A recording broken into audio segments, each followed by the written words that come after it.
this is going to be, for me, very significant and historical. I'm in Portland, Oregon, and we did a presentation on the weekend, and Judith Hill is now coming to visit us at Mario's place here. Thank you, Mario, for doing this. And we're just going to connect. Judith has known about me for many years and vice versa. And we have great respect for each other. So I've been always using her books primarily in my medical astrology, etc.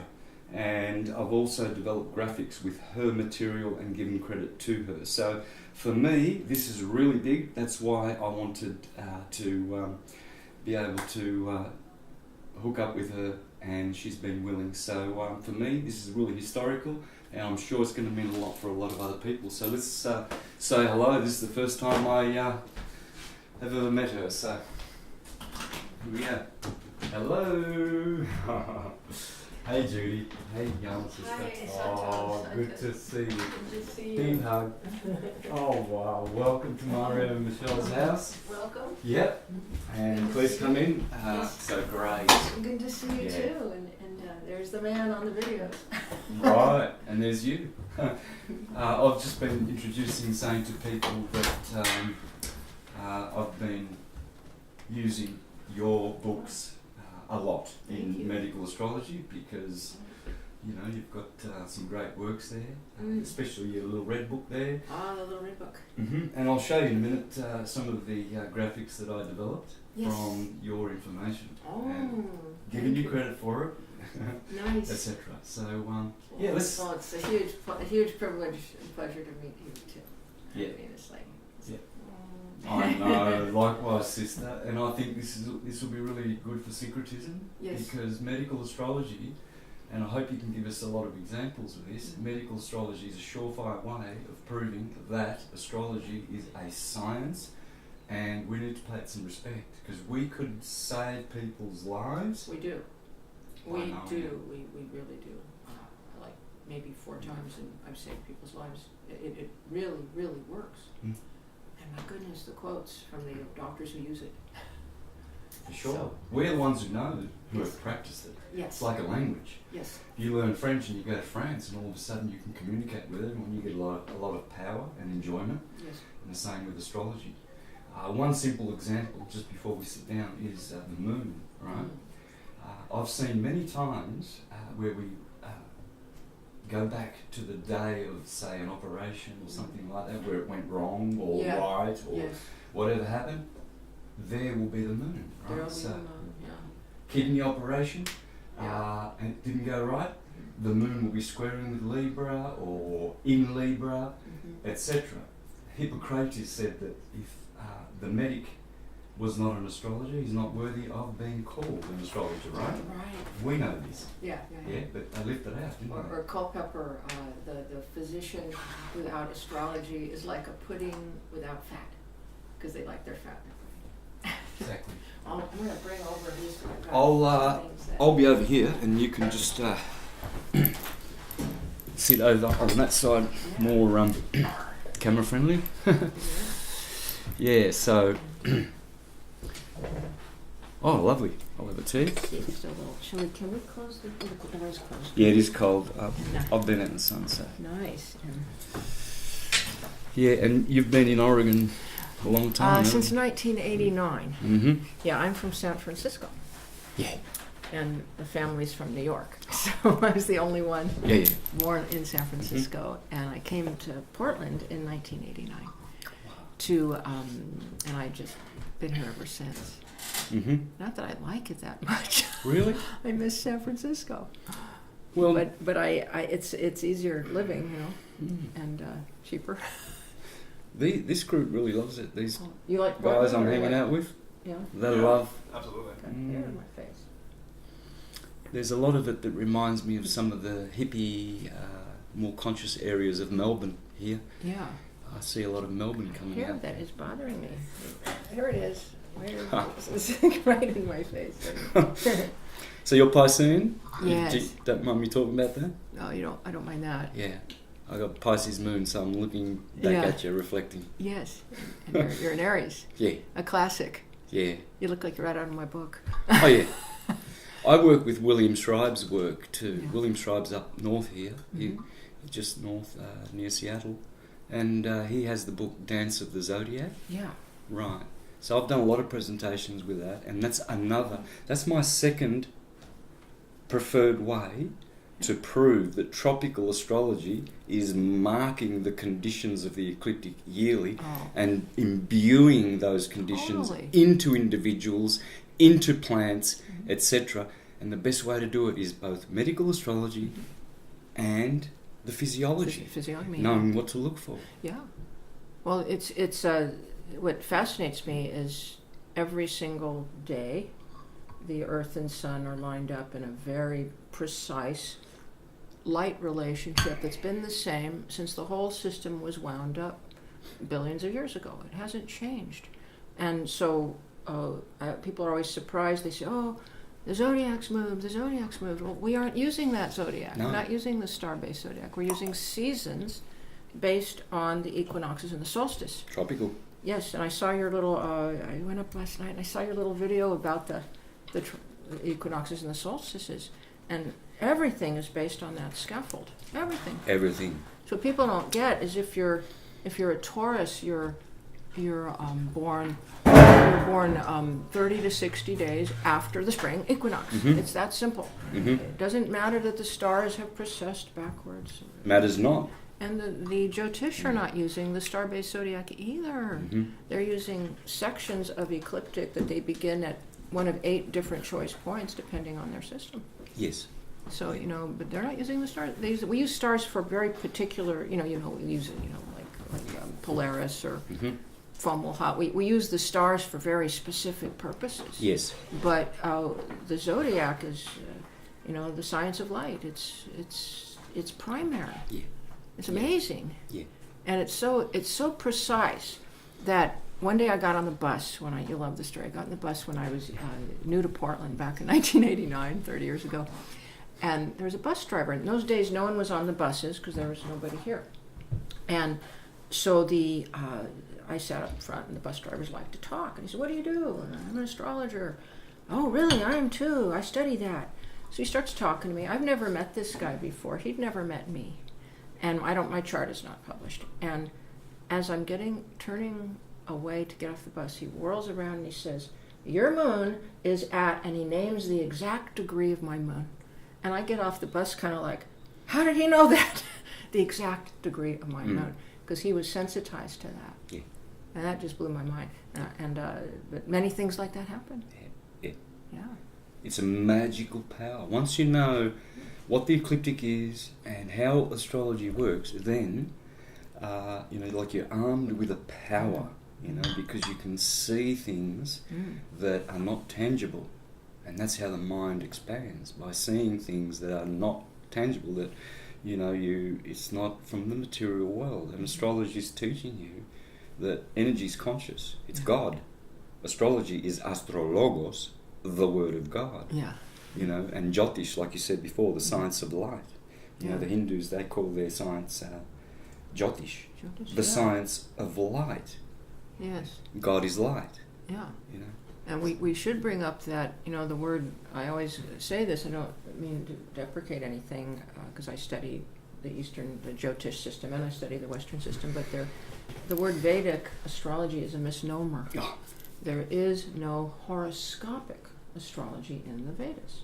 The term was coined apparently by an astrologer in Berkeley in the 1970s. And I remember when it came on, it was a very good sales technique, but it's like calling our astrology Atlantean astrology or ancient Egyptian astrology. So the Vedas has some descriptions of planetary gods, their physical appearance, some hymns to them, some very vague references to a 12-spoked wheel, like just a few sentences, but it does not have, as Rob Hand was saying, not horoscopic astrology, which it's, the chart, the aspects, the signs, how it's done, that's not in the Vedas at all. It's not that old. And so it's just a misnomer, and people won't stop saying it, but people should know the truth. And it doesn't mean that they don't have a wonderful, wonderful system, but I call it post-Vedic Greek Hindu hybrid. Yeah. That's what it is. And it's also Jyotish, the science of light. They have many remarkable and wonderful techniques, and so does classical Western astrology, also remarkable and wonderful techniques. And Yes. and many of their more spiritual techniques, like the upaye, the planetary antidotes, gem antidotes. The West had those things and pulses, in the Ayurveda. They've been lost. That's it. They've been lost, and they had the privilege of not being persecuted, besmirched, That's right. pushed under the astrology in the West had periods of persecution. But because of that, we had something else. The monks would go off and develop new house systems and study, and were more open to Uranus and Neptune, and because the monks they were furtive and hiding, but they became very inventive, and they were isolated. But in India, you have a consistent tradition that's part of the Hindu religion. So they were never hidden. They could flourish, and they had more consistency, but less invention, because they're more big on tradition. So both sides are very wonderful studies. And, Absolutely. Yeah. I did a video on KRS with a channel in India. It's a very big channel. Kapil. He's a Vedic astrologer, Jyotish astrologer. Yeah. I prefer to use Jyotish Me too. because that's what they call themselves. So. Yeah. And I did an interview on there explaining the difference between both systems and validating both of them. Because I'm not one of these astrologers who's all tropical and says, they've got it wrong because it's... Yeah. And vice versa. Yeah. Which is very, very nasty from their end, I find. Oh, yes. They really, really attack astrology because with one simple... with the simplicity of their limited understanding, in that they say that, the star's not in Gemini now, it's in Taurus. Clearly, you can go out on your astronomical smartphone and you can see that tropical astrology says the sun's in Gemini, but there it is in Taurus. Well, we're not using those stars. That I used to teach that when I was Jehovah's Witness, knocking on people's doors in the 80s and 90s. That was my main point, telling them that astrology was from the devil, and it's wrong because the Babylonians had it pinned to the equinoxes, etc. Aries would always rise at 6 a.m. on the 21st at the vernal equinox. Aries would always be behind the sun at that moment, therefore we are in that age, right? And now there's a new age because Pisces somehow now, through precession, has taken that position. But I used to use that to say it's out of sync. It doesn't work, yeah. So it is from the devil, you're being deceived. Yeah. Until I understood that the ecliptic is where our zodiac is.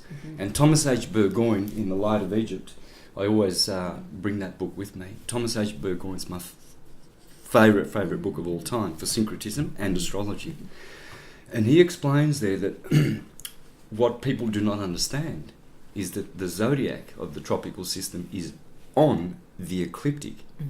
The stars are behind the ecliptic. Those symbols,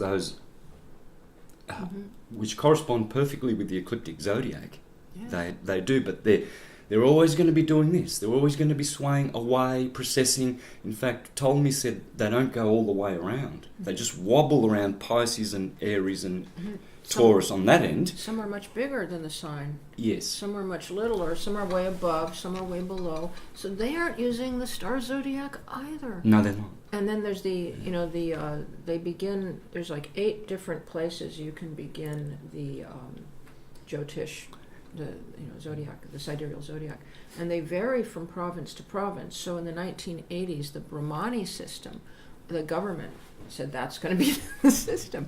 But it's not the system used in America. And you get very different charts.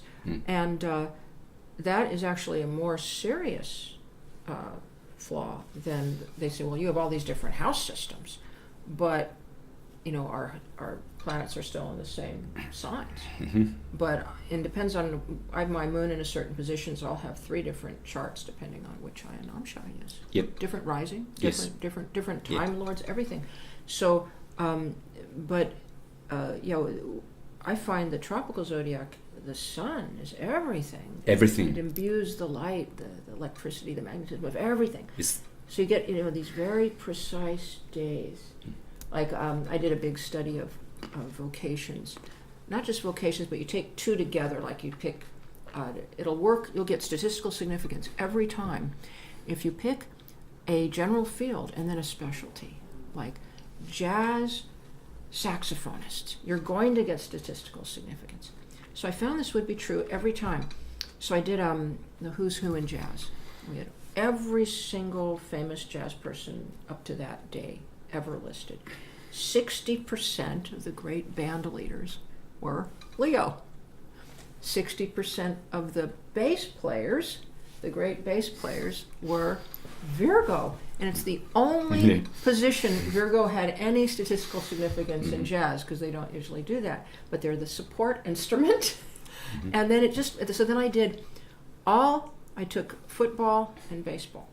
And then I took coaches, just coaches. Both fields, coaches were like 60% Aquarians. But if you just do, let's just do how they disprove astrology. This is another one. They'll say, we're going to look at all athletes. Yeah. They don't divide by type of sport. Have you ever noticed that gymnasts are almost always very pretty and have oval faces, and speed skaters have jaws like mine? Yeah, they all turn up with certain archetypes all the time. Because, this means a leg motion, and I have to walk. But, so, you have to divide by field and then genre. And so I decided, I got a big who's who. So I thought, let's try nursing, but let's try nursing administrators. So 60% again of all famous nursing administrators in the who's who were Virgo. So then I discover that the only two women who ever won Nobel Peace Prizes for social work were born 2 days apart in Virgo. Jane Addams and Mother Teresa. Yeah. So these are the vibrations of the specific days of birth and the signs on the wheel. For sure. And it goes through the psyche, the body. We're imbued with. I call the natal chart the permanent planetary resonance imprint, because that's what it is. Yes, for sure. Permanent planetary resonance imprint. It is. But we just don't know quite how it imprints. But there are some really good theories. Oh, yeah. Yeah. Yeah, and I'm presenting some really, really good theories and ways of how it works. I've done the same as you. I've done this with... I'm a musician and I love the guitar. So I've gone and looked at all the famous rock and roll guitarists and I've put them in their segments. And I can show people how, look, this is guy's Cancerian, you can see his crabby hands. Yeah. That one's Gemini, you can see how his hands work well together. Yeah. Another one is Leo, you can see he's a very flamboyant, how he's playing. I used to take delight in watching football with my brother. I love Aussie rules football. Have you seen that? No. Yeah, where we kick the ball. Yeah. and we handle the ball with our hands a lot, like in gridiron. Okay. So a lot of immigrants, like my parents, come from Italy, and they're like, you call it football, and they just got their hands all over it. They rarely kick it. Is it handball or football? Anyway, but I love that sport. I grew up with it, and I love sitting there with people and pointing out how the different signs come through the individuals. Yeah.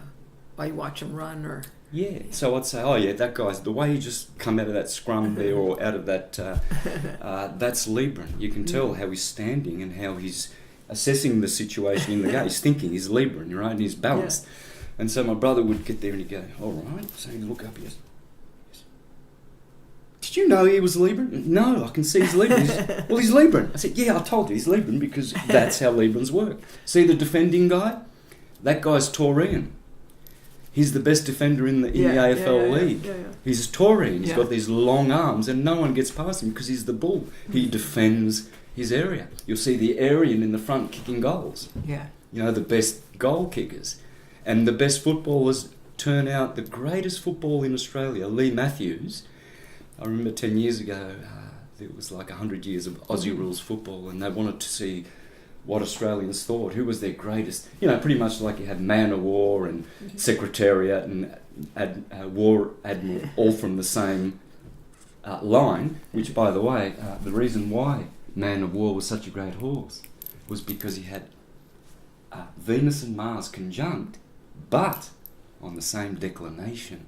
You see, we're not using declinations anymore, are we? No, right? We should. So there is Mars and Venus, not only right ascension on the same degree, but also in declination. Bang! Out comes man of war. So I went through all the great sportsmen, like in Australia, Don Bradman, the greatest cricketer who ever lived. Like his record was 99.99999%, and the second best was down to 50%. What made him so special? The same conjunctions. Yeah. So you can do that just by watching people. Oh yeah, that's a Scorpio. You can see the way he projects his groin forward. Or that guy's got big hips. That's Sagittarian, the hippo. Yeah, you get something always big around this area for Taurus. It'll be the mouth or the nose or the big neck or be an emphasis here. Yeah, square head. Yeah. Like that big hands. Yes. But I've got a funny story. People love stories. You've probably heard this one. But I had a workman come to the house, and he was working on something, and he's looking at my books. I had my book, The Astrological Body Type, sitting there, and he goes, "What's this? What?" And I said, "Yeah, astrology can, describe physical appearance." And he goes, so he stands back, and he's in the door, and he stands back, and he puffs out his chest, and he's built like a V, a big chest, little tiny legs, and he stands there, and he goes, "Tell me what I am." Well, I can't always be right. You can usually guess the strongest planets and the signs, but sometimes it's the moon or something. But I thought it's always Leos that do that. that was my tips. I said, "Well, not sure, a little this way, but I think you're a Leo." And he goes, he actually looked like a stone hit him on top of the head because he was a skeptic, and he says, "I am a Leo," and then he turned around and just walked away. I've never forgotten that. It was so funny. This is the thing. He's probably thinking, well, Jesus condemned the astrologers, so this woman's a witch. I'll just walk away. No, but that's usually they've got these preconditioned stigmas that, they went to school and the teacher said, well, we don't do astrology because it's a pseudoscience. At school we learn science, So... Or I don't believe in astrology. That's like saying I don't believe in philosophy. It's like they don't even know what they don't believe in. So I always say I'm more than happy to debate anyone if they've studied it first. Study astrology for a year, then come and let's debate it. But don't tell me that you think it's all crap when you don't even know what I do.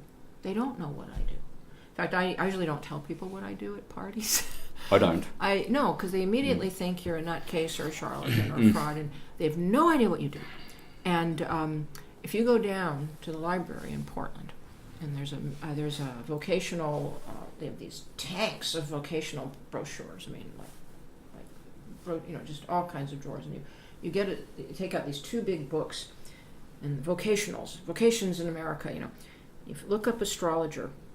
Both of these books listed under entertainer. That is so insulting. Imagine putting a psychologist or geologist under entertainment. So I'm always fighting this, and I don't know how far we're getting. Oh man, I'm making inroads, and if not, I will. That will be my intent, to bring back the holy science. Yes. This is so important. It's crucial. We cannot go forward as a humanity, a collective, nor individually, without astrology. If you knocked on the mystery doors in Egypt 2,000 years ago, seeking to get in, knock and you shall, it shall be opened. Yes. And you ain't, they had two requirements. First of all, your diet must be vegetarian. Seriously? Number one. In Egypt? Yes. Wow. Secondly,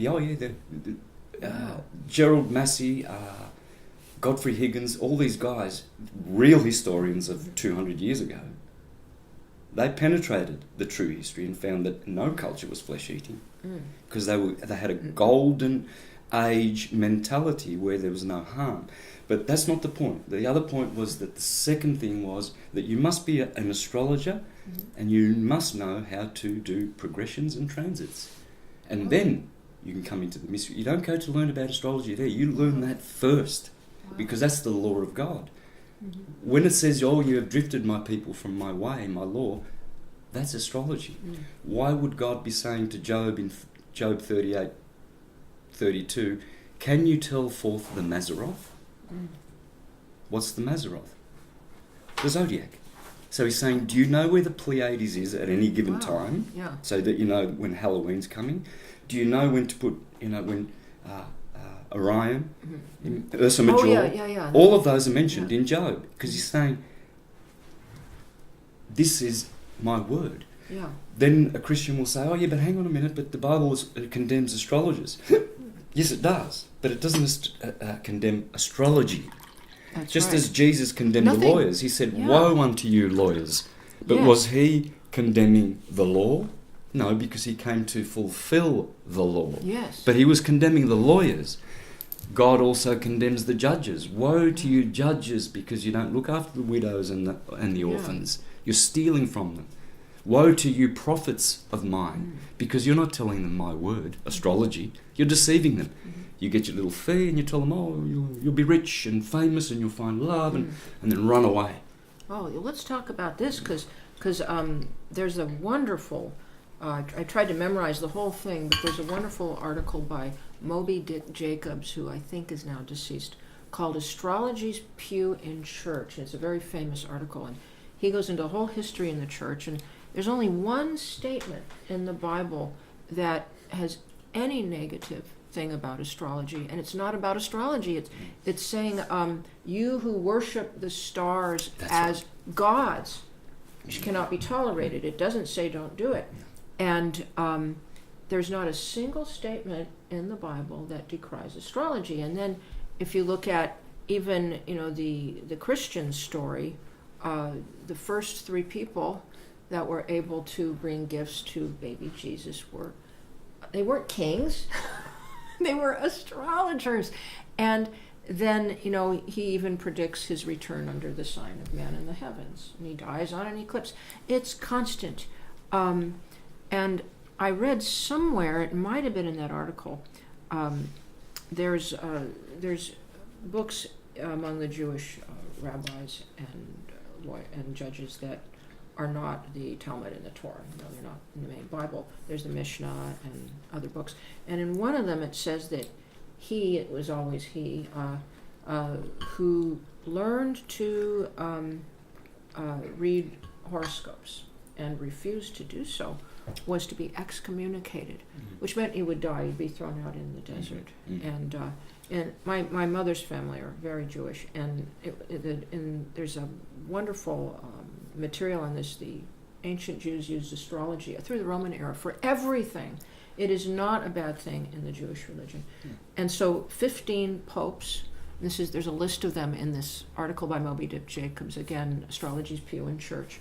15 popes either were astrologers or taught it. Yeah. And it was the Christian monks who developed all these different house systems we have today. And it seems to be mostly the... then there was, what was that council? There's a council of Nicaea or something that decided... 325? Decided that there were two kinds of astrology. I always forget. One's natural and one's judicial astrology. And one of them, the one that you could do medical and farming and that kind of astrology, was completely okay. And this was late on in the Christian era. And the other one that interfered with God's will was like reading people's transits, their fortunes. You couldn't do that anymore. So you get in trouble reading a natal chart or anything. So, but astrology itself wasn't the problem. It was competing with God.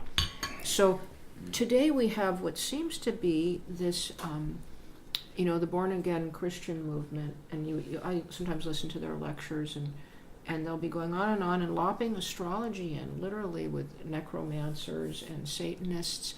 They have no idea what they're talking about. But they say we're of the devil and evil. They just lop us all in without any thought. And this continues, like on the news a few years ago, probably 10 years ago, time flies, they had a economic conference, astrology conference in downtown Portland. And they had the big names there like Merriman, the real serious stock-brokering astrologers. They're really good. So what do they have? They have it on the news, and they have a person the newscaster, standing in front of a giant neon palmistry sign that said, "Palmistry." And she says, "Today we're having the Economic Astrology Conference in downtown Portland." Well, what does that have to do with a cheap psychic neon sign and palmistry? You know, it's like we're continually represented in this kind of manner. Yeah. And so I've been trying to, as you, help the reputation of astrology all my life. But I just hope we're making some headway. Absolutely, we are. Look at these people here. Yes. We had a group here the other night. They are flocking to syncretism and its way of teaching astrology, which is based on the sine wave and the torus field. Love that. And energy. God is energy. Yeah. God is light. I love God that is sine wave you did. It was beautiful. Yes, Yeah. it's all about that, Judith. It's all about the sine wave, the sin of Eve. That's what the sine wave means. When we eat the apple, that's eating of the material, or eating in the material plane, because we are of source. We don't have to incarnate. Wow. We do it to improve. Okay. And then when we go back to heaven, to source, we are more than what we were when we left the source. So we're making improvements, you see. We're improving our godship, our souls, and bringing them back to God. And so when we incarnate, we are eating from the apple, because the apple is the symbol of the torus field. Oh, yes. Indeed. So in fact, yeah. So the sine wave is the sin of Eve? It is. The sine wave is absolutely the sin of Eve. There are many ways to come to that, but that is it. Yeah. You see, so when people say, "Oh, you know, oh, do you believe in astrology?" I say, "No, I don't believe in it. You know, I know it. Yeah. I play the guitar. I don't believe in playing the guitar. I'm speaking English. I speak Italian. I don't believe in speaking it. I know it, and therefore I can speak that language. Yeah. If I started speaking in Portuguese, if you don't know it, you'll sit there and go." But it would be stupidity if you sat there and said, "Well, Santos is speaking a pseudo language now." That's a false language, because your ears don't know it, right? Well, no, it's not. You wouldn't do that. And yet people do that with, like you said before, how much do you know about astrology to decry it, to denounce it, and to, totally... I've actually never met anybody who studied it seriously for 1 year that remained a skeptic. They do not. They can't. You know, it's like, that's the funny part. I know. People say, "How did you get into astrology?" I said, "Well, every time I picked up an astrological book and started reading, it made sense." Yeah, well, it's just fantastic, really, when you really get into it, and it's just it's a language.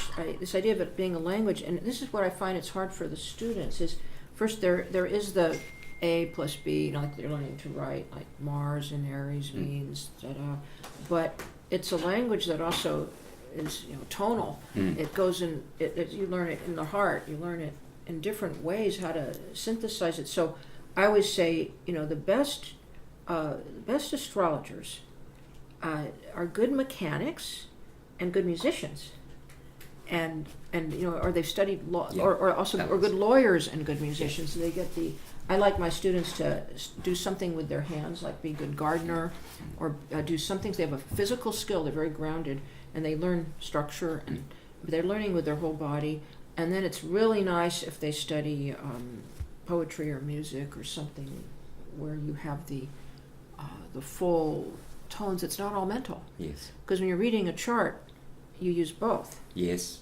And there's some astrologers are much more mental and judicial, like they think like a lawyer, and some astrologers are all intuitive. But the best astrologers are both. Because sometimes you have to figure out a problem very, like how to weight something, how to make a crucial decision. You know, you have to really think it out like a lawyer, and you have to know your rulerships and all that detail. And then sometimes you just look at a chart, bam, the answer comes to you like that, straight like away. a bolt. Jumps out. Yeah. Other times you have to dig around. Yeah, my dad, he taught me astrology. He was that lightning bolt type. I'd hand him a chart and he'd go, He'd always say something horrible. He'd say, "Oh, they'll die in their 52 in some awful manner," and then hand me the chart back. It's like, wait, this is my friend. I'm like 14, but he would just see something because he'd get a clairvoyant thing. But he would never sit around studying charts.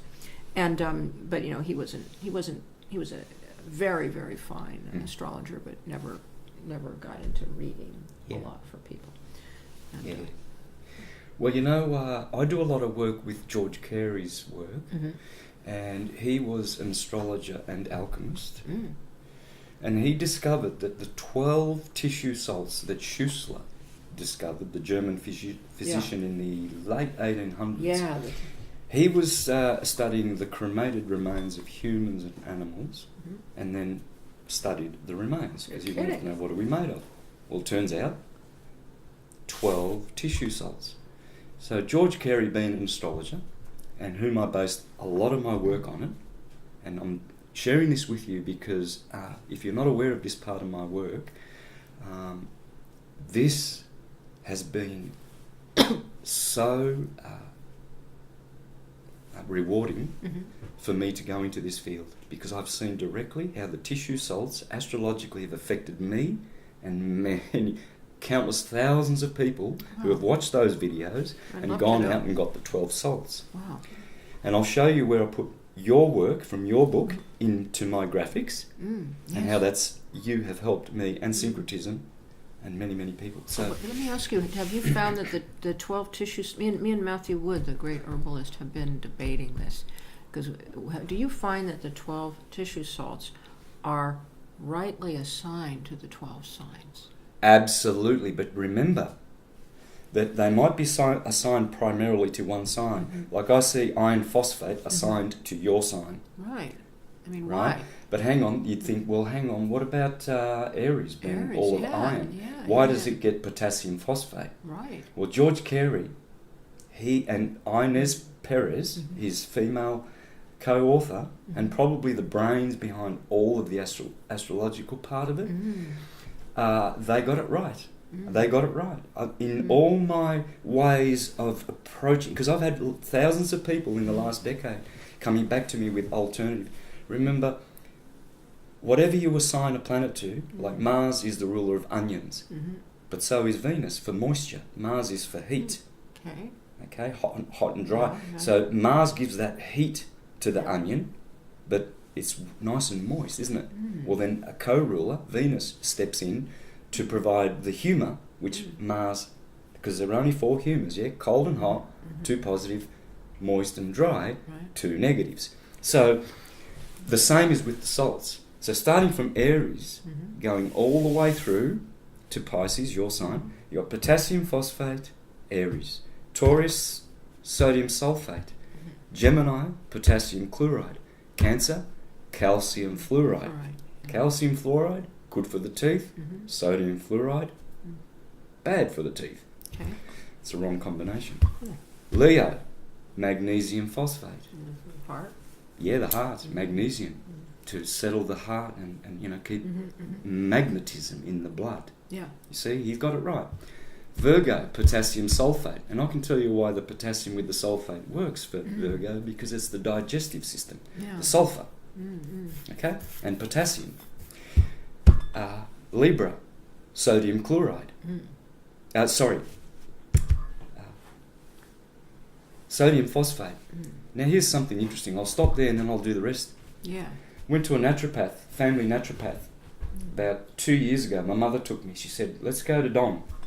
Been going since we were knee-high. Mum was always into health and, no sugar, brown bread. Everything was really, that's where I got most of it from, good parents, So we went to see Don, and he's still a Jehovah's Witness. Good on him. Knows nothing about astrology, which is from the devil. Anyway, he looks into my eyes. He goes, "Oh, Sam," he called me Sam. My family called me Sammy, Sam, not Santo, but yeah, that's cool. Sammy, he says, "Your kidney. It's one of your kidneys. So what I'm going to do is I'm going to give you sodium phosphate." And I thought, well, there you go.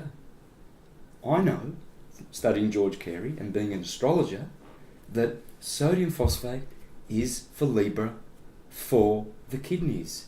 And he said, this will support your kidneys. So I had Mum there, didn't say anything to him, not going to bother. Yeah. Maybe I should have. But as we walked out, I said, Mum, pulled up my computer, said, see this zinc rotor here? You see the salt, the tissue salt that he gave me? You see where it is there? It's for Libra, sodium phosphate. He knows nothing about astrology.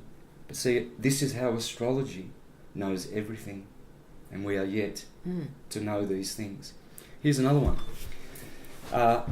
George Carey discovered that each one of us is weak in either 3 or more signs. The due. sun, the moon, the south node. No, that's a different thing. Oh, but, a different one. So you're born in Pisces. You had a 9-month gestation period, we'll assume. So you pop out of your mother's womb, it's Pisces. You don't have time to go back and get the nutrients from the placenta and from your mother's body to get enough iron phosphate. Okay. All Pisceans are deficient in iron phosphate.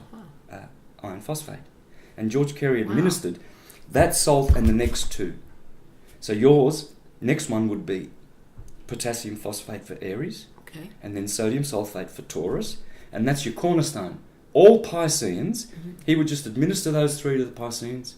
Next sign, Aries, give them their 3. Next sign, Taurus, send them away. All their symptoms disappeared. So you give the first, the birth month and the 2 after? Yes. Why the 2 after? Well, because you see, you've developed 9 in your mother's womb. Oh, I see. If we're not astrologers anymore and we've forgotten the way of God and nature, yes. we're not going to be giving those particular salts to the individual. That's a nice tip. Right. So, one day, about 2 years ago, up in Queensland, where I was living, I went to a woman I was recommended to go. She has a SCIO machine, SCIO. Okay. These days, there are a lot of machines that are magnetic and electrical in nature, where they put a terminal around your wrist. In this case, there were 5 terminals, 1 around my head, 2 here, and 2 around my shins. Yeah. And the computer just runs a program on you, reads what's weak and if you've got a bad heart, circulation, etc., everything. But the SCIO machine happens to pick up the tissue salts.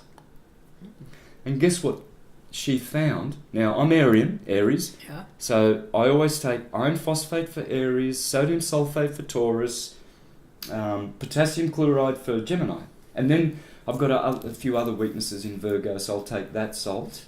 There's a few oppositions and bad planets in there, retrograde, Uranus and Pluto in Virgo, so that's really tumultuous in the lower intestinal part for me, and overheated. But when you know how to read astrology and you read people's charts, you know how to say, well, look, maybe you might want to also take the salt for Leo because your heart and whatever. All right. So this machine picked up that my number 1 weakness was potassium phosphate, didn't it? And I'm looking at her. I'm looking at, I forget her name. I said, that's pretty good. Yeah. Okay. All right. And I said, what are the other ones? Potassium chloride, Gemini. Within your same birth. They were, of all the 12 salts, they were the ones that the SCIO machine picked up that I was weak on. So she corroborated that man's Thank you, theory. George Carey. Yeah. So he did get them right. Wow. I'm Aryan, I'm deficient in potassium phosphate. The machine, a magnetic electromagnetic machine, picked that up. See this? Now the third one... You could do this with a lot of people and prove astrology works right there. Yeah. Now the third one, it didn't pick up my Taurus. It must have been strong. I think it was like, I asked it, I think it was like about 5th. It was, the third one was Pisces, iron phosphate. And I know why. I know why, because I have a debility there. So you see, I walked out of there just feeling really rewarded and thinking, man, oh man, not only are these people, thousands writing back to me saying, Santos, I just started on the cell salts and I've changed my life around, right? I walked out of there saying, well, there's a machine, there is technology confirming that this is true science. It knows your deficiencies. And that's what I'm doing when I'm reading a chart, a medical chart, and I use Judith's degrees as well. Let me get that now, because what I do, you can easily pick up if someone's struggling medically. You look at their rising sign, you look at their 6th house, the 8th house, the 12th, and all those houses, right? And look at their condition. But you can also go into the specific degrees. You see, because each degree has been recorded to have those problems associated with them. Yeah. So what I've got here is I've got 11 graphics that I've developed on my side, Let's see what you got. and a couple of them, I'll come around there in a minute, I'll just pull it up, and the one that that has most of your stuff on it is called the sync rotor wheel. So it's rotor meaning wheel, of course, and to syncretize all of the information, especially medical, for people. Well, I've got some visuals on degrees too I brought, a little different subject, but we can have fun. Okay. Let's have a looky-see.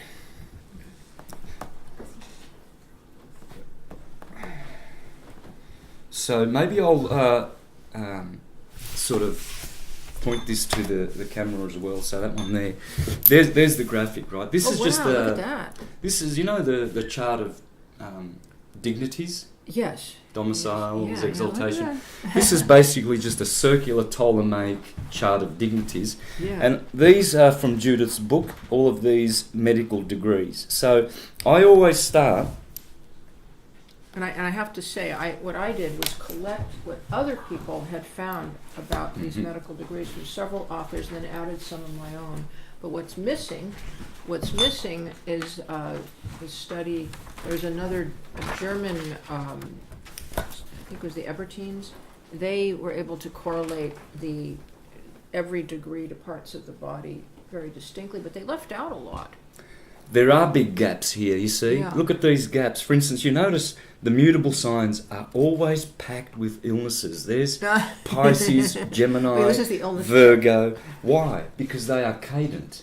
Mm-hmm. Okay, they are mutable. There's a lot of change going with those, and so there's a lot of degrees there. I've noticed these things. And all these missing ones, you know why they're missing? Not because astrology doesn't have that information. It's because it's been persecuted, burned, destroyed. I was saying the other day, we have Porphyry's house system. Wow. We have we have Porphyry's house system, do we not? Yeah. Where are his 12 volumes of the greatest astrology that was ever written? The Neoplatonist, 1800 years ago. Why did Rome decide to destroy all of Porphyry's works? Yeah. And we still have vestiges like the house system, thank the heavens. Yeah. Why? Because he would have had... Look, see these gaps here? The information is there, guys. It's just that now... why I made that illustration of the Skyo machine is to show how now we have computers and machines like that. There is no excuse. We should be able to go back in all the medical records, all of the police records, all of the historical records, put them in a computer, right? Fit astrology over it, and guess what? We're going to see how all of it absolutely correlates. Oh. And it does, Yeah. because I've done it. Wow. You know, I've done it with many things, as you have. Yeah. We know. Yeah, there really should be in every hospital. There should be some people choosing safe surgery dates, studying the difficult cases, timing for everything. If the remedy should be hot or cold, you know, it would make such a difference. Dry or moist. So what happens then if people if there's nothing, like Leo doesn't have a lot of stuff, right? So if someone has a bad planet here in this part and there's no degrees here, what I do then is I go to these deacons, and also I got these from Judith's book. Now, what's that medical one, the little red one? Oh, It's the about little 10 red years one? old. Oh, I would have bought it 10 years ago. It's Let's have a look at that real quick. And so you go in here, and then there's the head of the man at Aries, and there's the whole body. Inside here are all the tissue salts. So they are the respective tissue salts, and these are all the things pertaining to Aries, which will be medical, etc. So there are the specific degrees. This one or this Thank you, I love this book. Oh, this one's great. This is the brand new one I know. that you would love, because it's This... yes, the forward by Matthew Wood. You don't have the forerunner to this? Because I'll be able to find it straight away. I've got some others here. Hold on. I've done a whole bunch of things. Let's see. Is it this one? That's the one. Thank you. There you go. Okay, so in here, there is a chart. The decadent chart? Oh, this is a must get book, because not only are you looking at body types, right? You know what? You've got the other one on medical astrology. Yeah, the forerunner to this one. I've got a lot of different books. But this one here will show you. I mean, look at that. That's what Judith was saying before. What does a Taurian look like? The 4 types. You know, you see the Arians, according to William Schreiber, is they're like Well, I drew head you. first. Well, you know, it's Aquarians are like this, heads Well, back. Well, I drew a And their picture. legs. I drew a picture of you of Aries before I met you. And, you know, and it's like there's a I'm the classical Aryan body the type. classic, and not everybody is, because you have your sun, moon, and rising, and so. And Leo rising. That's also for, as I said, for every dollar I've had for people saying your animal is a cheetah. Yeah. Look at these skinny, sinewy, See there, you know, there's the. very strong, See, there's but that. very skinny. There's the, and I described the manner, like there's the, and then there's the, turn the page, there's Aries, and then there's the sweating and always vigorous and skinny and muscular, and there he is, you know, and then the manner, the manner, this is funny, the Aries type is energetic and spunky. They manifest a positive let's go quality, exuberant playfulness, or an excess of irritable impatience. Aries folks like to accomplish their aims without undue delay. They evince a cheerfully ambitious manner and are somewhat unconscious of their effect on others around them. Aries love to laugh.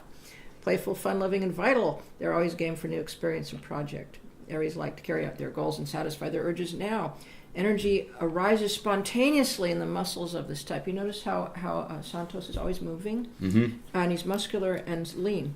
Therefore, Aries people require sudden walks, runs, and other physical safety valves, and dislike physical restraint. A positive, extroverted sign, yet fully capable of acting independently. So I give a little on the manner that you look of each sign as well as their looks. But, you know, he's basically put cheerfulness, positivity, zest for life, an adventure, some spirit are typical of Aries. It's also very playful and prone to baldness. And there's a picture of a warrior. Baldness? Baldness. Yeah, like 'cause or receding. Yeah, the fire Airing, burns up the tipping hair. Yeah. But always there's in the description I do the signatures, something striking or notable about the eyes, eyebrows, forehead, or hair. And look at him. Yeah, defined. Aries have definition. I mean, your eyes you're very intense around here. Yeah. And you know, there's you know many other little traits that you look for. So, and you'll see most of if you meet anybody of any sign and you study the traits, you'll find everybody has some traits of their sun sign. And about 1 in 3 people will look very much like theirs. Like I would have guessed you as an Aries. Yes. And about 1 in 3 people will look a lot like their rising, and another third like their moon. And the strongest planet right near the ascendant, or exactly conjunct sun or moon, can influence you as well. So there's, you know, we're a, and what is a sign? You know, this is another thing. A sign, this is very important for medical astrology. A sign is not an element. So a sign is a conflation An archetype of everything. of a sign, of an element, a planet, Yes. and a season. Condition. Now this is why when they describe certain temperatures to elements, they will sometimes be wrong for the signs. Like they'll say air is warm and moist, but Aquarius is your coldest of all signs. It's ruled by Saturn. It's midwinter. They have cold, chilly complaints. They're very mental and electrical. Whereas Taurus, which is described as, you know, cold and dry, Wet? Cold Oh, and dry. Earth. Earth Sign. No, it's one of the warmest of all signs. Taurus people are Spring. They're magnetic, they're sexy, they're warm, they have often a warm padded hand. Venus is a greenhouse. So signs are not, individual signs are not elements. They're part of an element family. And humors are not elements either. And that was another important mistake that was made somewhere in the, you know, when they started conflating, because in the Greek era, even the elements were the humors that came along. The bodily fluids are your humors. So they identified 4. The Greeks was it Hippocrates that identified the four humors of the body, and, you know, black bile, yellow bile, blood, and phlegm. And he decided an excess or deficiencies of these were responsible for most diseases, and this took off. And then he conflated them with the four elements, which Empedocles was the first to define in writing in the mid-5th century. And the four elements are not the four humors, and they behave differently. So that, I mean, have you ever met a warm, moist Aquarian or Gemini? I mean, and Libra's temperate. It's the sign of temperance. Mhm. It's neither hot nor cold, No. neither dry nor wet, and Venus is also temperate. So you have to. These are things we have to distangle, untangle, to teach real medical astrology the way it originally was. So it's basically useful, and I've been working on that.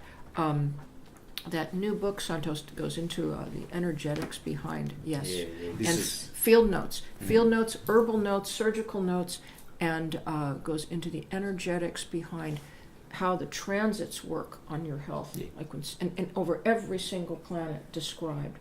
And it's just came out.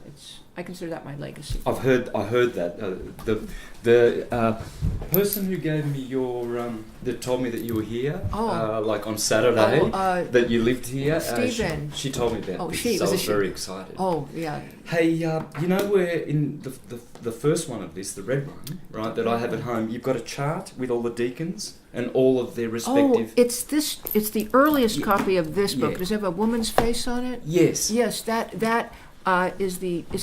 book, but that book has become much better now. It's reorganized, has a research in the back, has the decans in it. I'll get them for you. That's what I want. Yes. So it's the same book though, but redone. Well, I want people to know where that comes from, so that when they get the sync rota, on the outside that have all the degree. There it is. That's the one. So all of those. So if you don't have a degree, which is marked here, then you just go into this the most the widest of the concentric rings has all the deacons from this book here.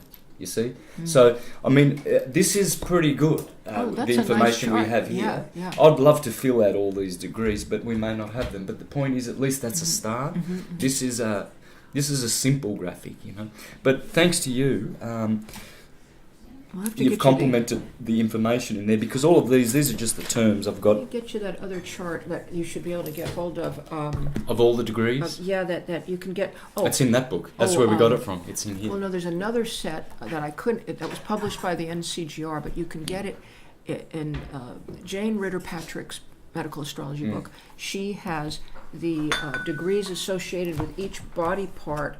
That was done by German writers. I think it was the Ebertines, and it was translated by Mary Vorzek or something.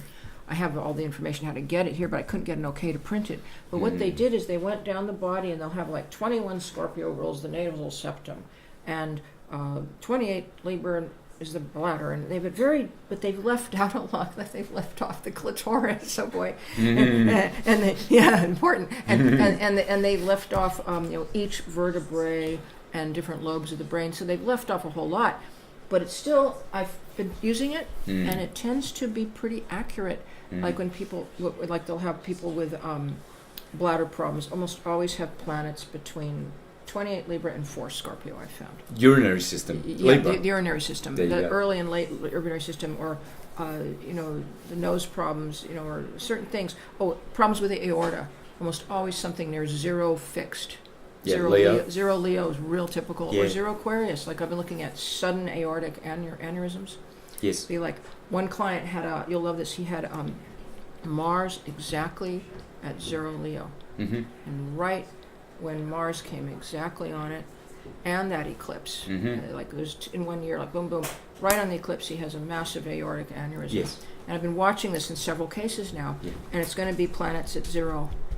Near very within a degree, 0 fixed. The cusps are very. Yeah, so that chart, if you can get it, but if you can get Jane Ritter Patrick's book, she has a copy of it.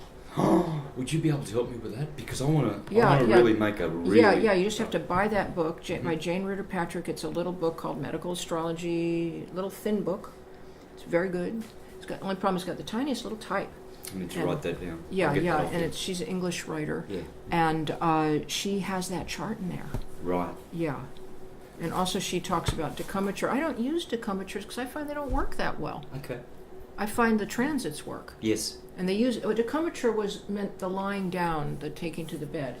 And the reason they used it is they had no access to a natal chart, Yes. usually. And so it was the easiest thing they could do was do a chart of the time that you took to the bed. But I've done several of them, and I find they are, in my opinion, except for one case, which happened to be my own, but they just do not describe often very accurately where the problem is. And they'll tell you about the timing of the problem, how long it'll last, how serious it is, yes. But I find the transits will just pinpoint it, boom. You know, Saturn is sitting right on your Mars, and, you know, they're having a muscle spasm or something. You know, and the transits are so accurate in the recent eclipses. They're so accurate. Yes. So, but yeah, so I just stopped. I don't teach decumbiture because I just don't find it as good. No. But transits is the way. You'll get everything you need from transits because, as the astrologer said, you can absolutely find out every single detail of the individual's life if you just knew how to work with degrees, minutes, and seconds. Because even every second, you know, if they've got something with a second of whatever it is, it might be the 39th second of this specific degree, that will be a certain thing unchangeable. Yeah. The next degree, just a split second earlier, they will get something else. So the reason why when people say, oh, you can't know everything and it's limited, yes, it's limited because we are limited. Yeah. Astrology is limitless in its knowledge. Limitless. And it is all on the chart. Just we don't know how to get it. Yeah. But it's there. And we know so much was lost because they burned that. Deliberately. They burned the library at Alexandria to disempower us. Yeah. And now here we are, powerful, but not as we once were. You were putting it back together. Yes. But a lot's been lost. It's been a long time, but I know where I'm going. I know what I'm here for. Yeah. And my purpose is to bring back the science of light to people. It's all I live for. You know, that's my food. Yeah. My food is to do the will of my Father in heaven. You know, that's I quote the scriptures because they are astrological, and I live that life. You know? Yeah. And astrology teaches to live that life. Firmicus Maternus exhorted astrologers: you must be very separate from people in this world. You do not overeat. You do not drink. You don't go to the circuses. You know, you have a humble life. You are easily accessible and approachable at all times. You're humble. You're godly. Wow. You serve the gods daily. This is true Christianity, astrology. And I know that I'm here to put it back in its place as the mother of all sciences and our true philosophical science. You know, Santos, you said something so important, which may get us in trouble. But that in India, an astrologer has to have, or a physician, a correct life. And you're actually, you know, supposed to follow all the spiritual laws and sexual restrictions and not be drunkard and all that. And the 8 years of training and a 4-year apprenticeship. And always keep a mind clean. You're not supposed to be imbibing in substances, and smoking pot all day and all that. To be a good, that is the old rule. That is the old rule. Of course, in America, things are very different now. It is, you know. And I'm not here to, you know. I do believe we're given judgment. I don't like that. Don't be judgmental. We're given a mind so that you can judge things. But it's, you know, I just live my life the way I want to. I don't tell anybody else what to do. I know plenty of excellent astrologers who smoke pot every day. But in India, that is the rule. And I do adhere to it. No intoxicants. So, no judgment. We're all getting there, right? So we're all on the path, and but there is no judgment, but there is a standard. Like you said, judgment exists. We're not going to go being a judgmental type. We will make judgments, but it exists. Astrology does have the standard, the ethics. Yes. You know, and we will fall short.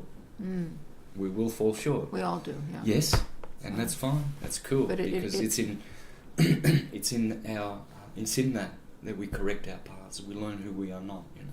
Yeah, but do you find being an astrologer? Do you find we have a sort of a psychic responsibility, a spiritual responsibility, and do you find it a heavy load? Absolutely, because sometimes in my weakness I think, well, hey, they're having fun out there and what have you. Not that it's the fun and what they're doing, the festivals or whatever. That's a great concept. I just want to go have fun. Music's beautiful, but I don't want to go out and catch, a gig all the time, because you will be mixing with people who are certainly not on the path. Mm-hmm. And if they're not, that will diminish your beautiful energy because it's there to feed off of it. Yes. Because we are the ones with soul, and we are the Yeah. ones that they want energy from. Yes. And we're giving it away freely. So that's why don't be enticed by these things, fame, glory, riches and things like that. It must be a simple life and pure. Mm-hmm. And yes, it is a burden, because what I discovered and what I know, Mm-hmm.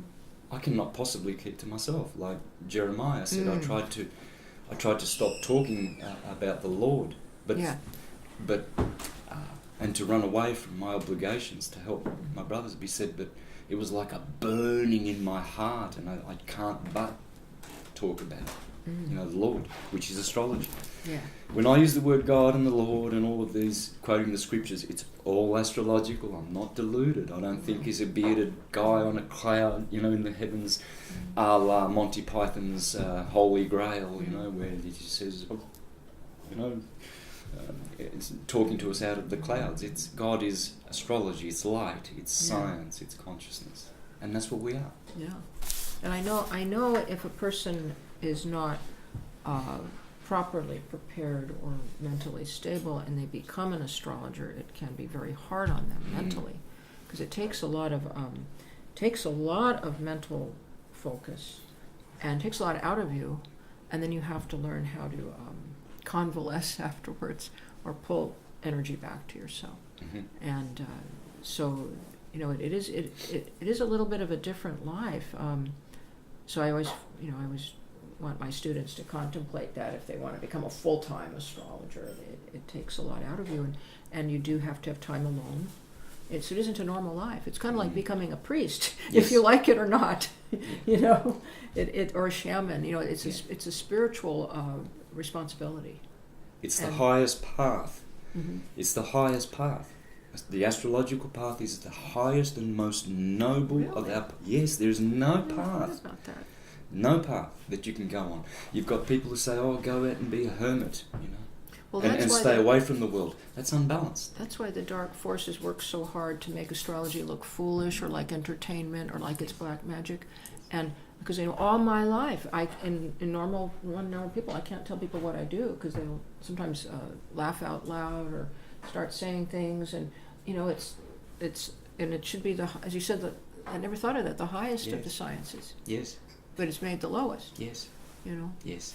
You see, those prophets that God used to send out to the children of Israel, they were astrologers. Yeah. Prophet means astrologer. Carpenter, Jesus the carpenter, means astrologer. Mason means astrologer. It's all astrology. Well, people don't realize it, but George Washington, the father of our country, do you guys know this? But he was a Mason, and he was a great astrologer. I've seen his diaries. And every single the major buildings founded in Washington, D.C., he made sure the cornerstones were all laid at a very exact time, and based on astrology charts, which he was doing every morning in his diary. And there's a book on this that shows him on the cover with his mason's apron, and how the techniques he used to lay those cornerstones. Yes. And this is pretty amazing. Because these people build things to last. They're not gonna do. You'll find that. Thank you. Thank you. Welcome. Yeah. Yeah. Too good. So here. That's mine. So you'll find that because they want their enterprise to succeed, they're not going to, for instance, lay that stone when the moon is in a mutable sign, for instance. They wouldn't be doing it when it's in Virgo unless there's a specific reason to do that. It's a temple dedicated to the Virgin. Yeah. They will do it in a fixed sign, because it will give fixability to the edifice, to the enterprise. If they want to really succeed and start a revolution, you make sure the moon is transiting a cardinal sign, because you'll have all the explosive energy. If you want to finish a matter, moon in a cardinal sign, a mutable sign, so that you can now finish that chapter. So they know what they're doing. And you know what was going on when we started today? Jupiter was rising in Sagittarius. Yeah. Right when we began. It couldn't have been better. Can't be better. Jupiter in his sign on the first angle. Jupiter being... better. Jesus. Jupiter's Jesus. Did you know that? Well, I would Jupiter think... Zeus. And Jesus. Guru is also Guru, and is the teacher. Guru, the yeah. teacher. The teacher, Jesus. Yeah, and they just found out they had that program. How many saw that program on Jupiter, on the documentary on what they discovered on Jupiter? They discovered that Jupiter, who the ancients always thought was the great protector, the great beneficent, actually protects the Earth from comets hitting it by its giant force field. And something about Jupiter also is the reason why the Earth has water. And I didn't catch it quite. But, hot and moist. And Jupiter's exalted in Cancer. Hot and moist. And he's the great protector, the great beneficent. So it's like exactly. He's by far the largest. He's almost like his own planet, but he doesn't look like the largest in the sky. But they made him the king of the gods. That's right. The king of all the planets. Right. And they just knew. It's like everything's been following. So in theology, so let's syncretize two fields of wisdom: theology and astrology. So, in the Bible, Jesus is the benefactor. Okay. In astrology, he is the greater benefic. Yeah, the great benefic. Yeah. In theology, Jesus is the King of Kings. In astrology or mythology, Jesus. The King of Kings. Thank you, Christians, for perpetuating the name of Zeus, God of gods. Zeus is the God of gods. In the Bible, Jesus is the King of Kings. Now I could go on. There's many other things. Yeah. Jesus. Jesus. Yeah, that's interesting. That's why I thank the churchgoers for keeping the name of the God of gods, Jesus. Because in Hebrew, that's not his name. It's Yeshua. Yeah.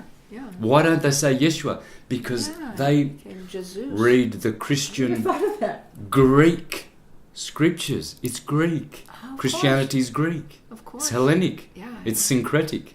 Yeah, you see? That's lovely. Jesus stands on the Mount of Olives. Zeus is on Mount Olympus. Do you want to go on and on and on and on and on ad nauseum to prove? And are olive trees ruled by Zeus, by Jupiter? That would be interesting. Yeah, the two olives. Well, they're full of fat, which Jupiter rules fat. Hot and moist. Yeah. Bounty, abundance. You see? Yeah. That's why he's a benefactor. But Satan... And he rules the arterial system. Everything going, generosity going outward. That's right. But Satan... Yeah.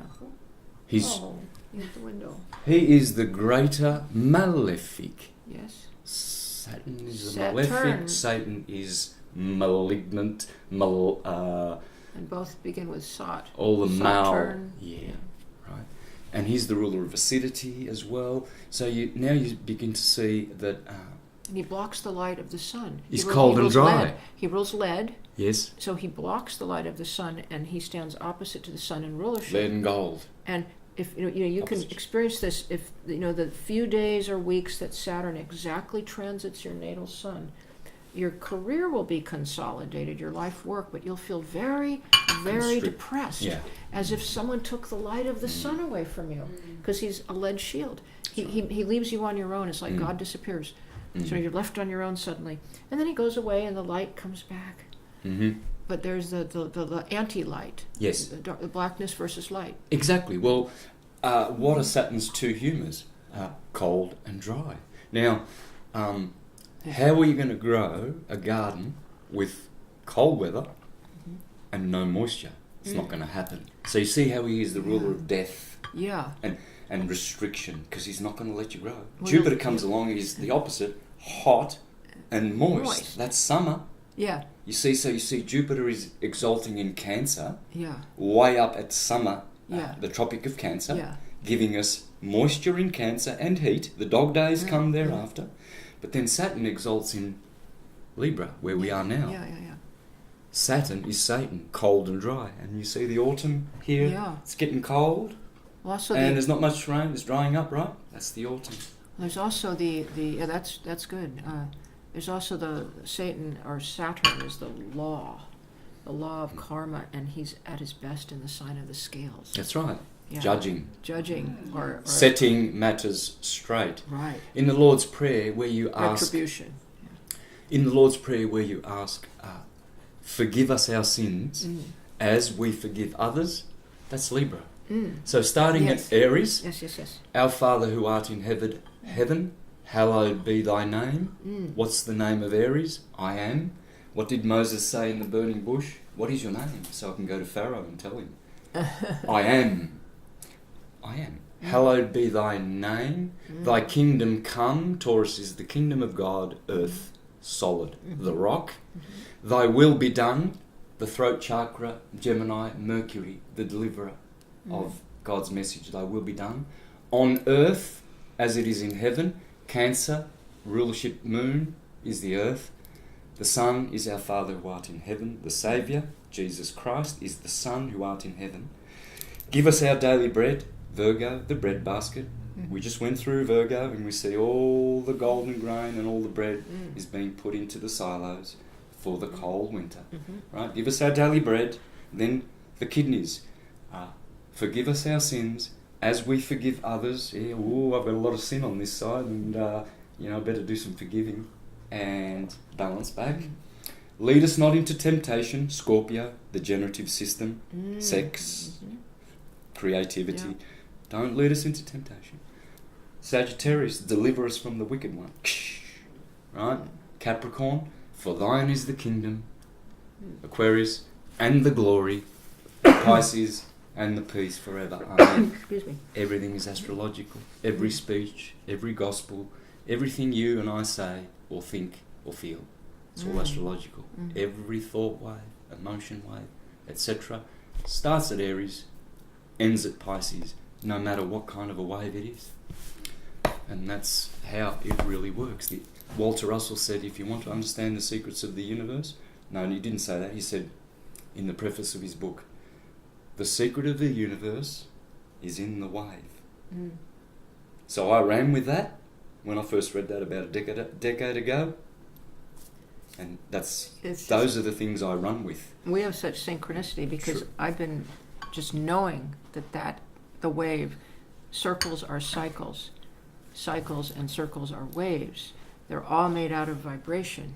That this is a great secret that I've been figuring out. They used to work with circles and cycles for everything, for healing and I know it's the secret behind anti-gravity. Of course it is. I've been working on this, but I've got something to share with you on that. We'll do that privately. Oh yeah, magnetism. Yeah. How to manipulate magnetism is the key to unlocking all the magic that you have in you. You're a magnetic body. I'm sure you know this. But it's all has to do with the rate of precession of the magnetic field it processes. And what they've done is they've worked out how to slow down the Lemur frequency or electromagnetic retardation. That's what it's called. So these torus fields, God, stars, atoms, your body is an anatomy, so you're made of trillions of stars, a galaxy of stars called cells, atoms. Yeah, every one of us. Huh? Every one of those has a field, no particles. Thank you, Walter Russell. It's all field. So it's a field. You are walking through 4 elements, liquid, gas, solid, plasma, and you are a field. And so each one of those, that field, is expressing itself the same way, along the way. A wave. Along the wave. So we must know this wave theory. Yeah. And what happens is all of those atoms, they are reciprocating energy from a centre, but that reciprocation is processing. And when you learn about that frequency of precession, sometimes some atoms process quickly, some slowly, but you can manipulate it, and you will change the frequency of that atom, and hence the element, and you will have anti-gravity like you said before. Wow. It's from magnetic manipulation. Yeah. And that's how they're doing it out there. They have this technology and they know it and they keep it from us. Yeah, they must already. For us, magnetism's like a little gimmick, fridge magnets. Yeah. Ooh, look at this. Ooh. That's God. You're playing with God. Yeah. It's conscious energy. It's not just a force where you can go, oh, look at that, it pushes things away. Mm-hmm. That is the Holy Spirit. It's Yeah. the Holy Spirit. It's a free gift. It's everywhere. Yeah. And only astrology That's tells right. you how that Holy Spirit works. Mm. Yeah, it's so interesting. We know. We know Yeah. it is, isn't it? That's why we're here. What fascinates me is, so everything is spinning, and everything is on a cycle that has 12 parts, which Arthur Young was the physicist who solved the problem of helicopter mechanics. I actually was his astrological assistant when I was 21, and he has a book called The Bell Notes, which include his astrological diaries, I believe, on this process. He was an astrologer. He was always experimenting. But he wrote a book called The Geometry of Meaning that goes into the motion of a body, physical matter in motion, always has 12 steps, like a pendulum has 12 steps. And so if you think of a pendulum, it starts swinging in Aries, and it's the same curve wave, but it goes over here. We can do it this way instead. So it goes all the way over to Libra, and so he says it gathers. So it starts accelerate. So it starts, and it gathers mass in Taurus. Gathers mass.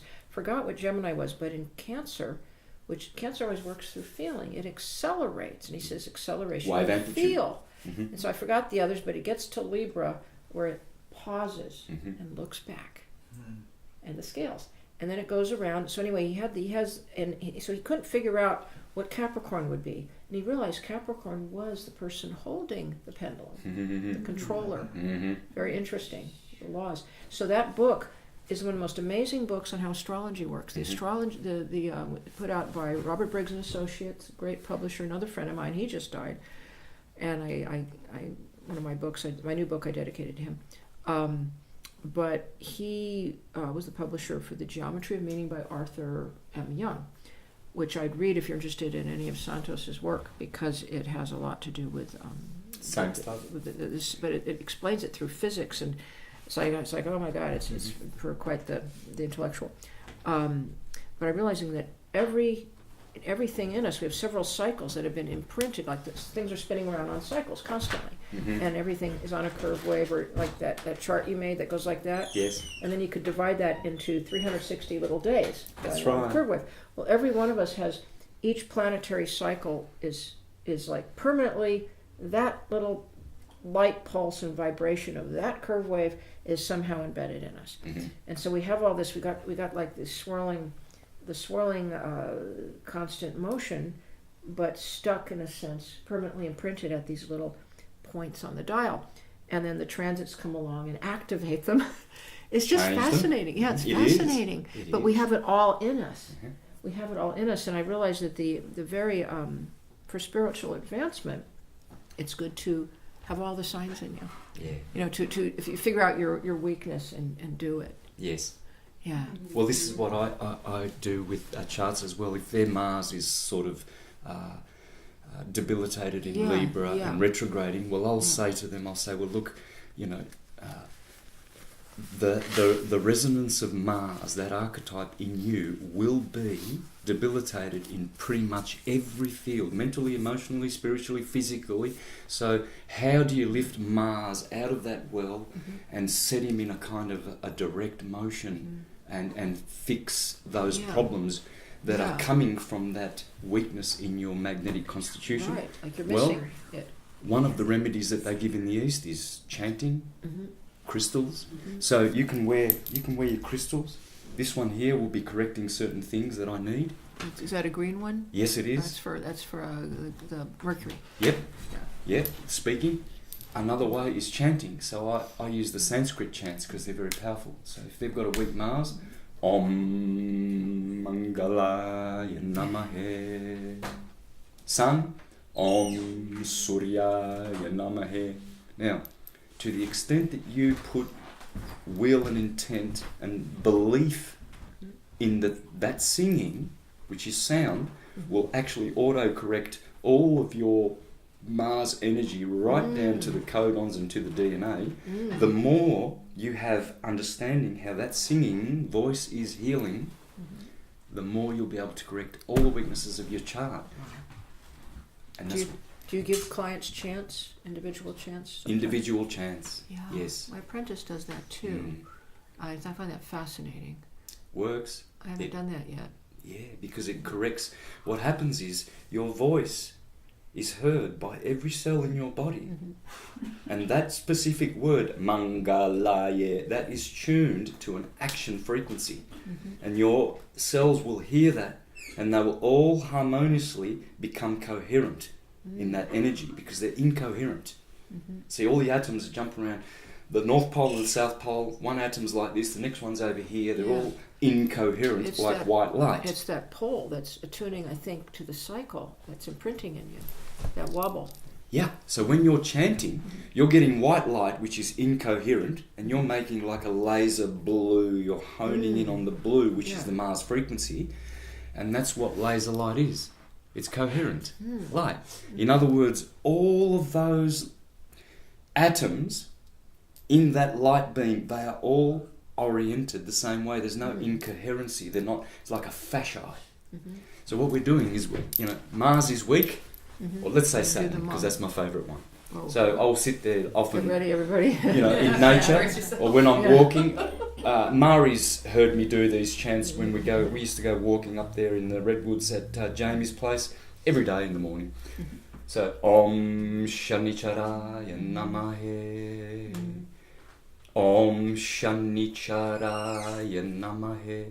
So you are actually now addressing Saturn's energy. Yeah. And blessing that God. And that God will... Now, do you feel that the Sanskrit language has the peculiar, somehow they developed it to attune to these planets more than, say, English or Irish or Slovakian? I think they all are, Judith. They all are. All languages are angelic. There's no other way. Everything comes from top down, from cause to effect. And so the languages are already there.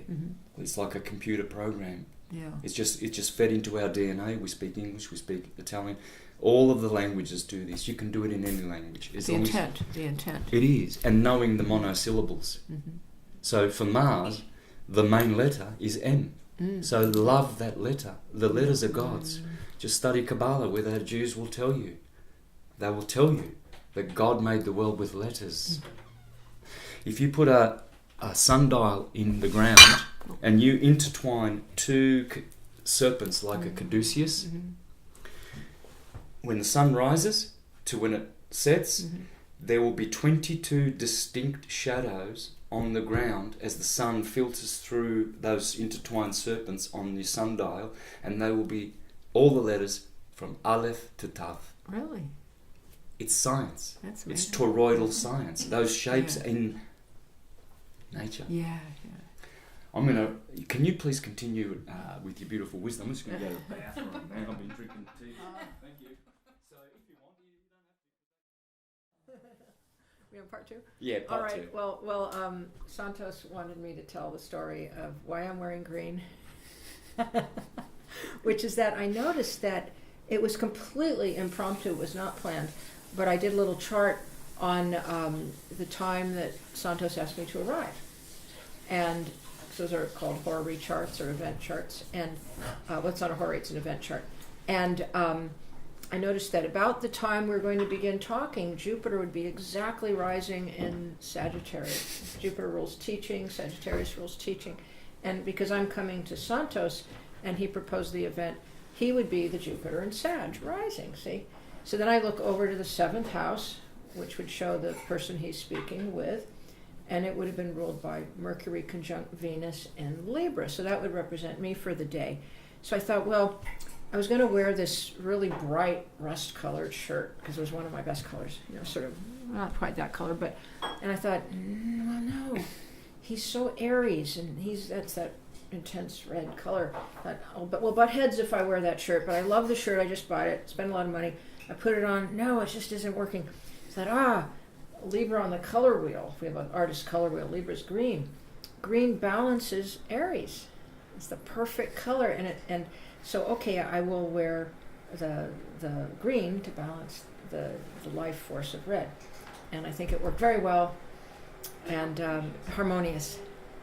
Yeah. Yeah. It's like Mars and Venus instead of Mars. Yeah, it is. So you can use astrology. I usually don't do that, but this is a very important event, I feel, and a very big thrill for me. So I thought, well, we would check the chart and wear the right color. Which Charles Luntz, the great vocational astrologer, said, always figure out what color your client likes to wear, and dress for your client. So I've done that all my life. So today I did it for what color might Santos, my host, want me to wear. so Love it. So Love it. that's the story of that. Beautiful, and it's just beautiful. You know, it's when I first saw you there, it softened the whole thing, and it still is. You know, green is an anagram for energy. Ah. Yeah. Well, I always find this is a thing I can share with people wanting to be an astrologer. I always find a green tablecloth is the color the clients respond to the best, they're the happiest with. And all my life, or blue secondly, but they don't seem to like any other color, and it's just something I've noticed. Or for speaking, I find green is very calming, green and blue calming to the speaker. If you're nervous, you know, and if you not worried about nerves or too much debate, then you can wear red. But yeah, green's great if you're a nervous case. Any shade of it, any shade, or blue. Mm-hmm. So, did you want to talk about the degrees of? Yeah, well, look, further to evidence that astrology works, I mean, the best way to do that is catalogue certain things. And this book of yours here, Astrology and Your Vital Force, which you say hasn't been edited. Not edited properly. very well. It's filled with typos. But it's my wild, crazy book that has more. It's like 5 books in it.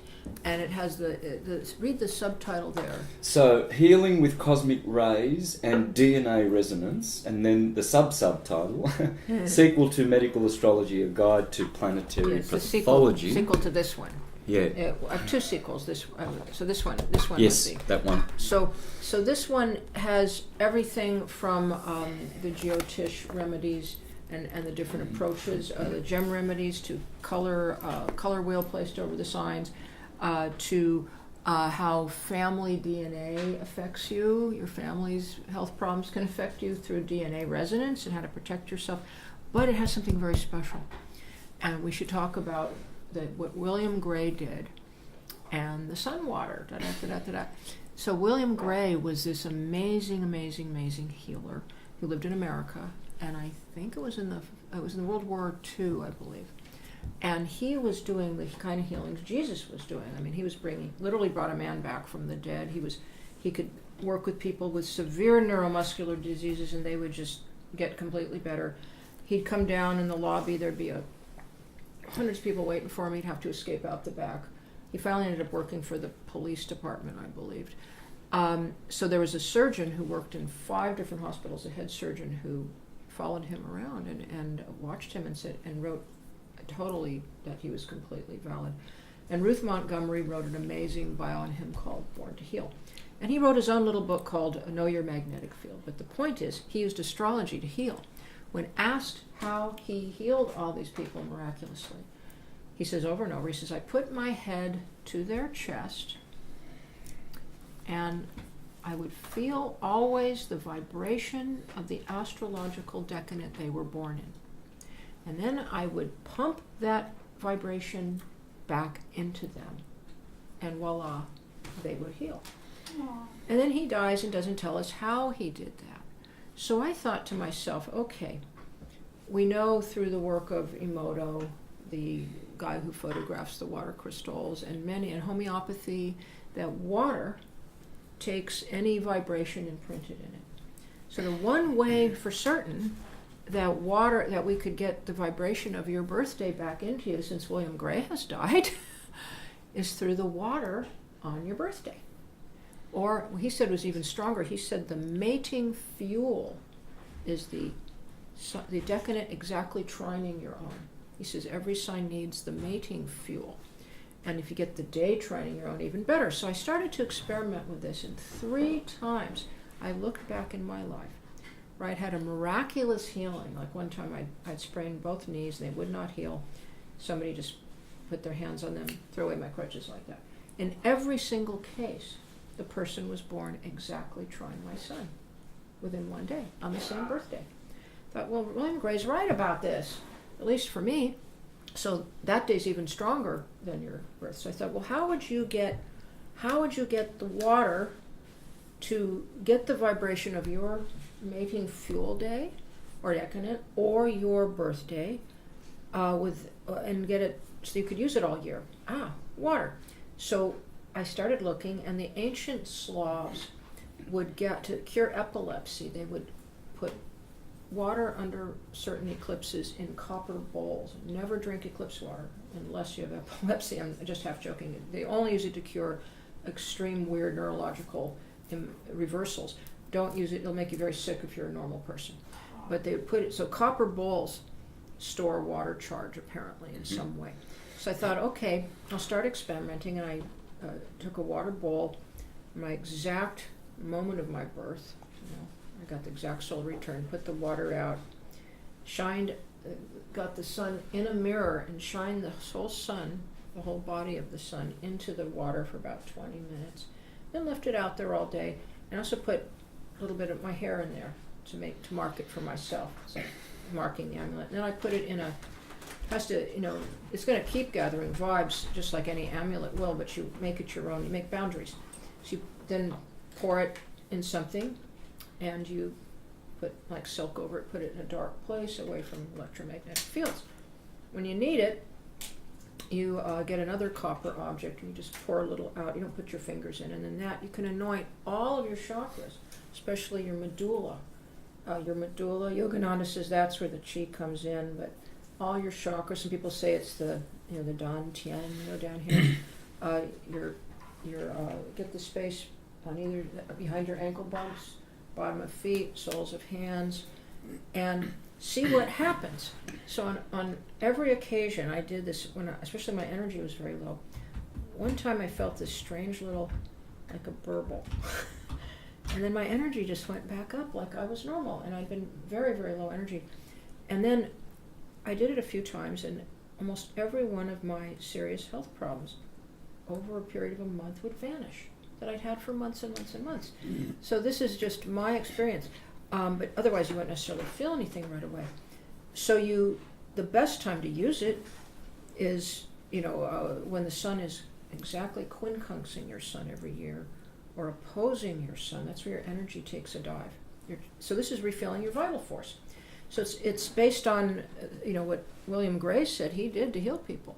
So he didn't use any herbs, nothing. He just gave you back your own vibration of your birthday or your mating fuel. And he said something funny, which I've always noticed. He said sometimes a married couple, because they sleep together every night, if their suns are mismatched, like they're born at quincunx, they'll be one of them will get sick.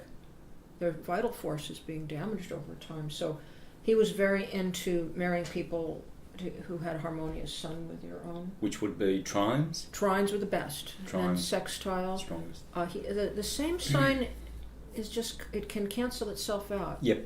Or it can be but opposite signs aren't necessarily bad. It depends if they have support or not from other planets. That's right. It can be bad or good. Yep. Square has somewhat friction.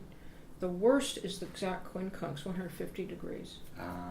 And the quincunx signs. So I talk about that a lot in these books. But anyway, for this book has so many wild, crazy things, including a device, a DNA protection device I invented that will protect you during surgery, based on very traditional things. And people are forced to go into surgery under a bad aspect, or when they don't have any choice. You can, and there's bacteria all around and all that, you can protect your DNA, just like how radionics works, by putting yourself in the DNA protection device, which is simple to make. So anyway, that's the story of William Gray and my coming up with this idea of how to get your charge back into you. There is another way. If you're very healthy and you have a beautiful singing voice like Santos, sing into a tape recorder and just play your own vibration back to yourself. But do it on your birthday or your trine day and store it. And then play it back to yourself. And I discovered this because I'm a vocalist and I play other instruments, but every time I tend to have little dives of energy, especially when I see too many clients, and I put on my own voice singing with the band, and my energy will come back to me. And after a while, this dawned on me. It's working similar to William Gray. So the point is, you need your own vibration back to you. That's only found on your decadent, and then your day of your birth. Oh boy, those birds Those are... finches. Yeah, I hope he didn't hurt himself. And then the Yeah, thank you. but even more important, the trine day. The only time that wouldn't work, thank you, is if any of these days you have the planet Saturn or the South Node on those spots. Like if your exact sun trine to your sun is your Saturn sitting there, don't use that one. Use the other trine. You want a benefic? Yeah, a benefic or North Node would be good. I don't think Mars would be bad. It would up the energy. Yeah.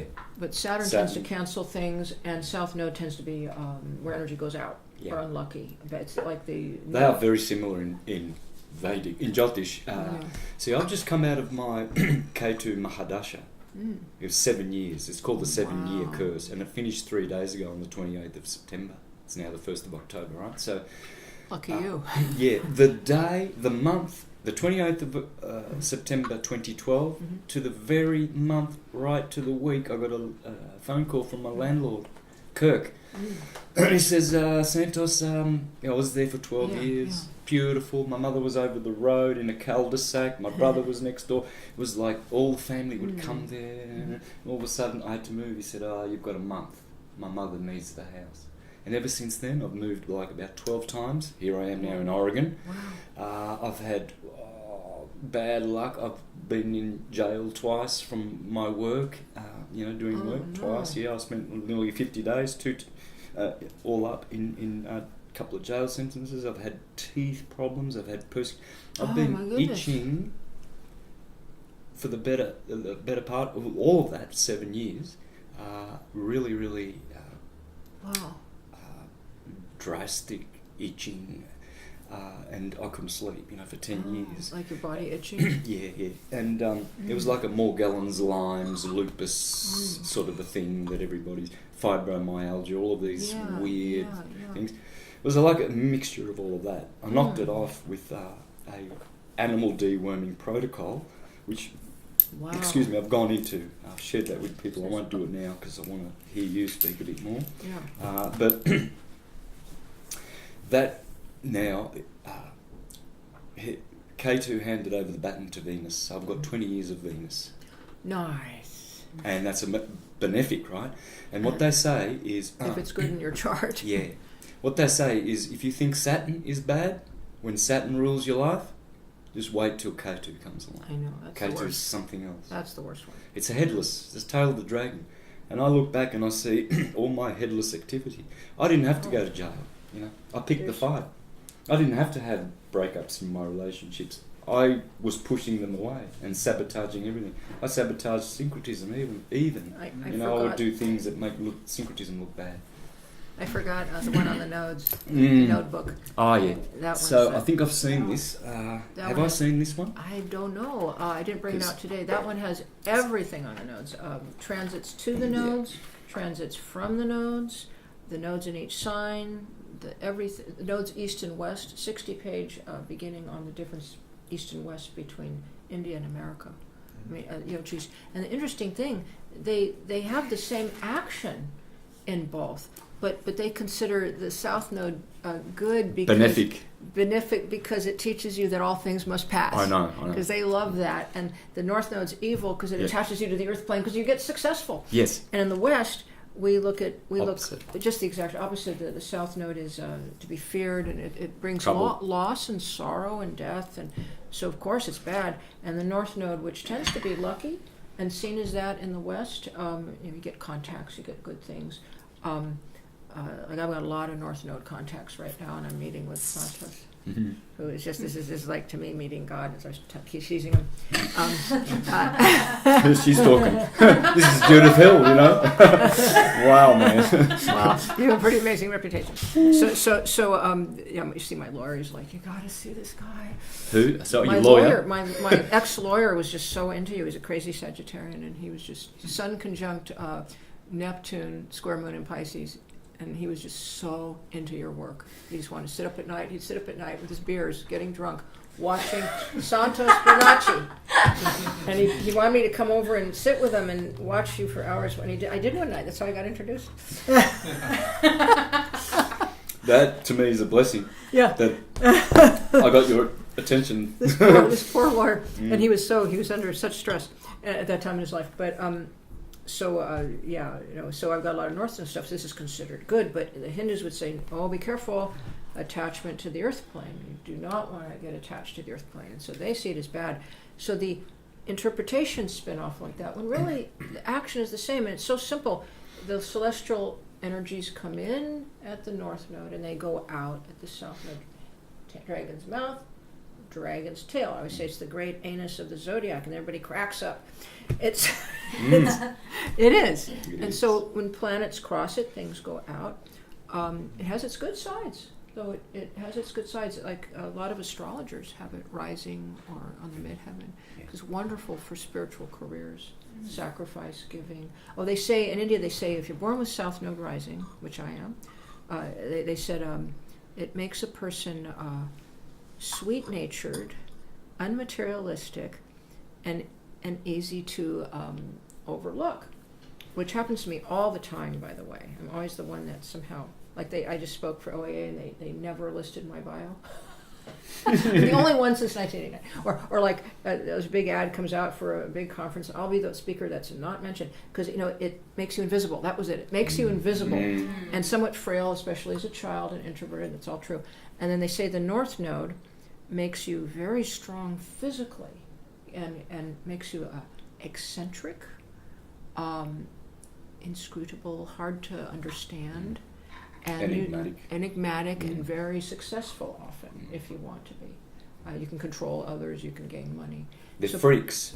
They're really freakish. Yeah, people. So people have to be careful. I had this section in here where all I did was I just gave snapshots of one planet and what happened, one planet on the North Node or South Node. So one of the things you got to watch if you have Venus on the North Node, Elvis Presley had that, using your beauty and your charisma to collect women or collect power, because you will have everybody falling in love with you.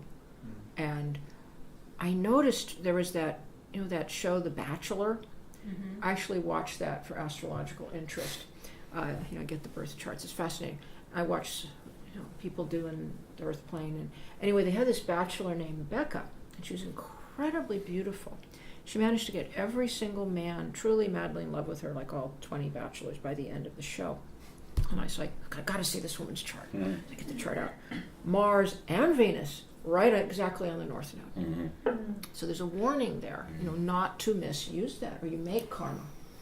And then I've known all kinds of people with Venus on the South Node, and they're often very unlucky in love, and or they aren't beautiful or something, but they're here to give love without thought of profit.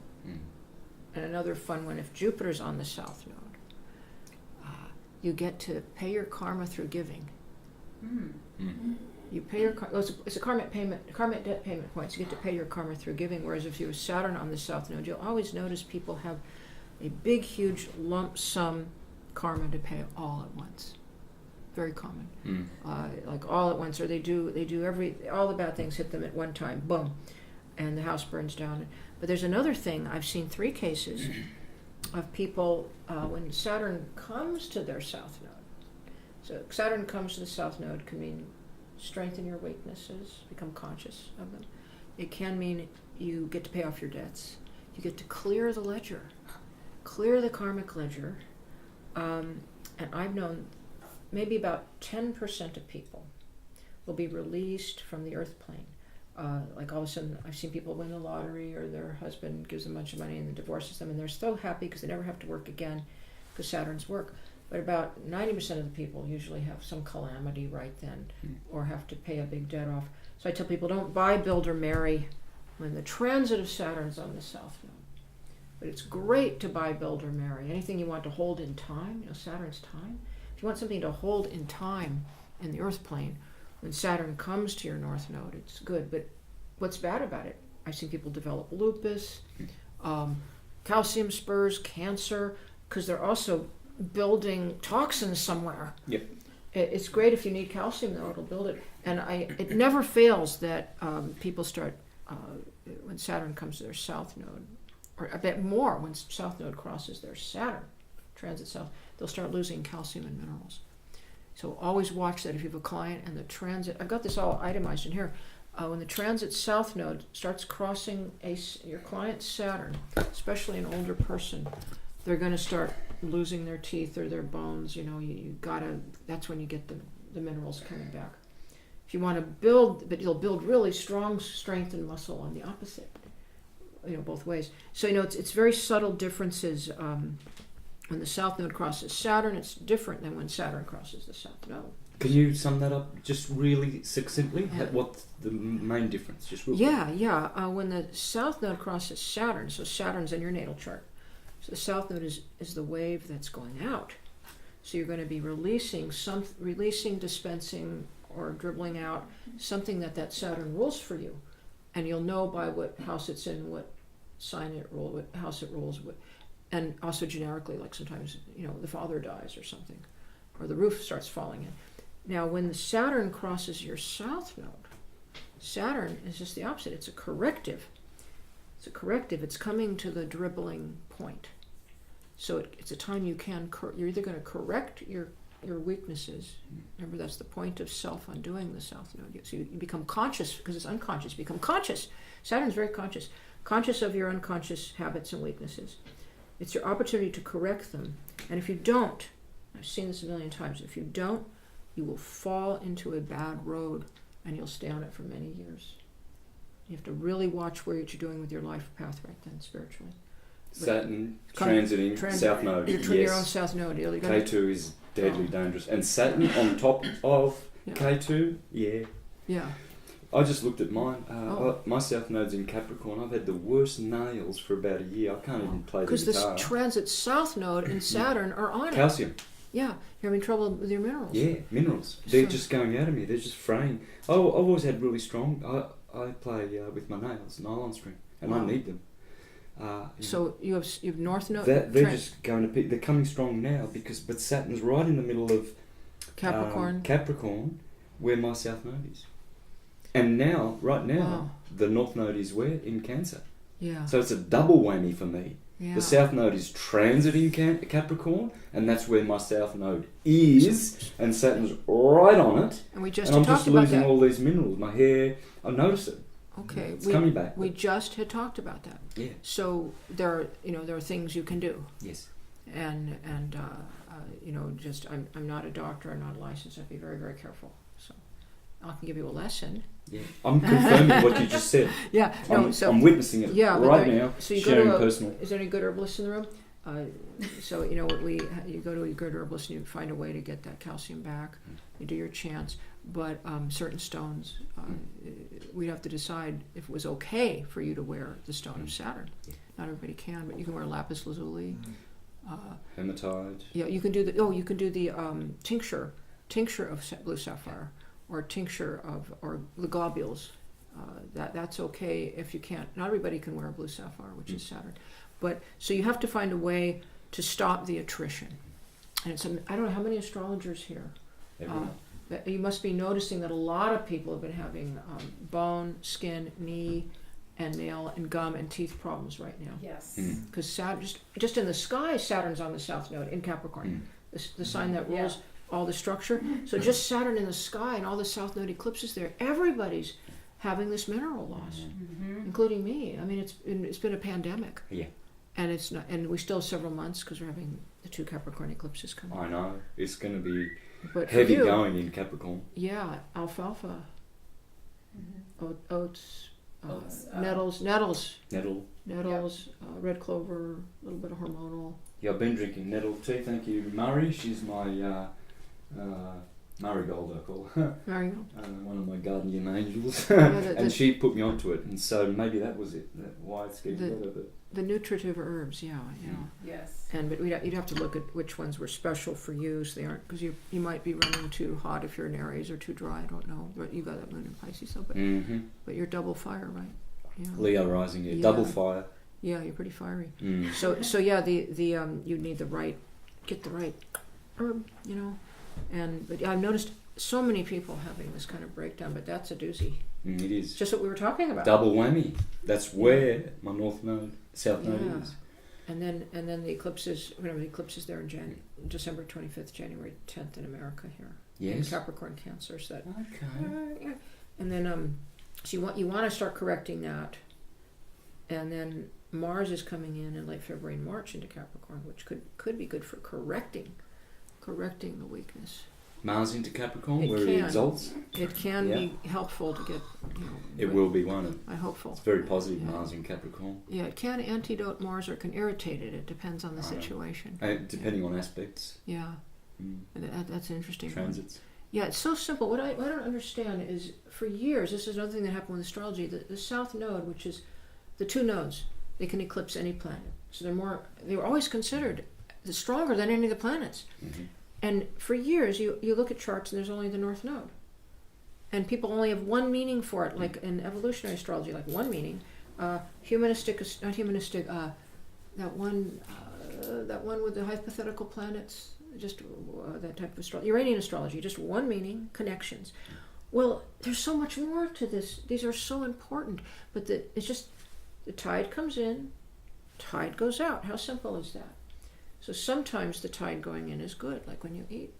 And sometimes it comes in and you just amass wealth and toxins and you become a big bloated person, egocentric or something.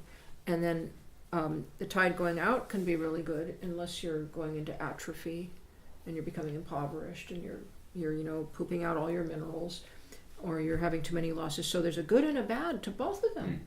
And we wouldn't live if we didn't eat, and we wouldn't stay alive if we didn't defecate. Mm-hmm. But it's just in tide. It's like, I think the universe has a tide, just like the ocean. So, you might know about that. Everything. Yeah, so Breath. in tide, out tide. And then, so that you can follow the eclipses around this way. You can look at your own permanent ones. Mm-hmm. So you always need to strengthen it. If you're good, like the little book on, where's the that new one? The little one, the apple green one. Oh, yeah. It's under your computer. There you go. I just put out this year for healers, for the total beginner, medical astrology for health practitioners. This has a little section. Okay, your clients, if you have a healing practice, you just strengthen and tonify their natal south node. Period. Find the body part it's in. I've got a chart. The north node is usually a strong point, but you want to watch it for impactions and engorgement or toxins.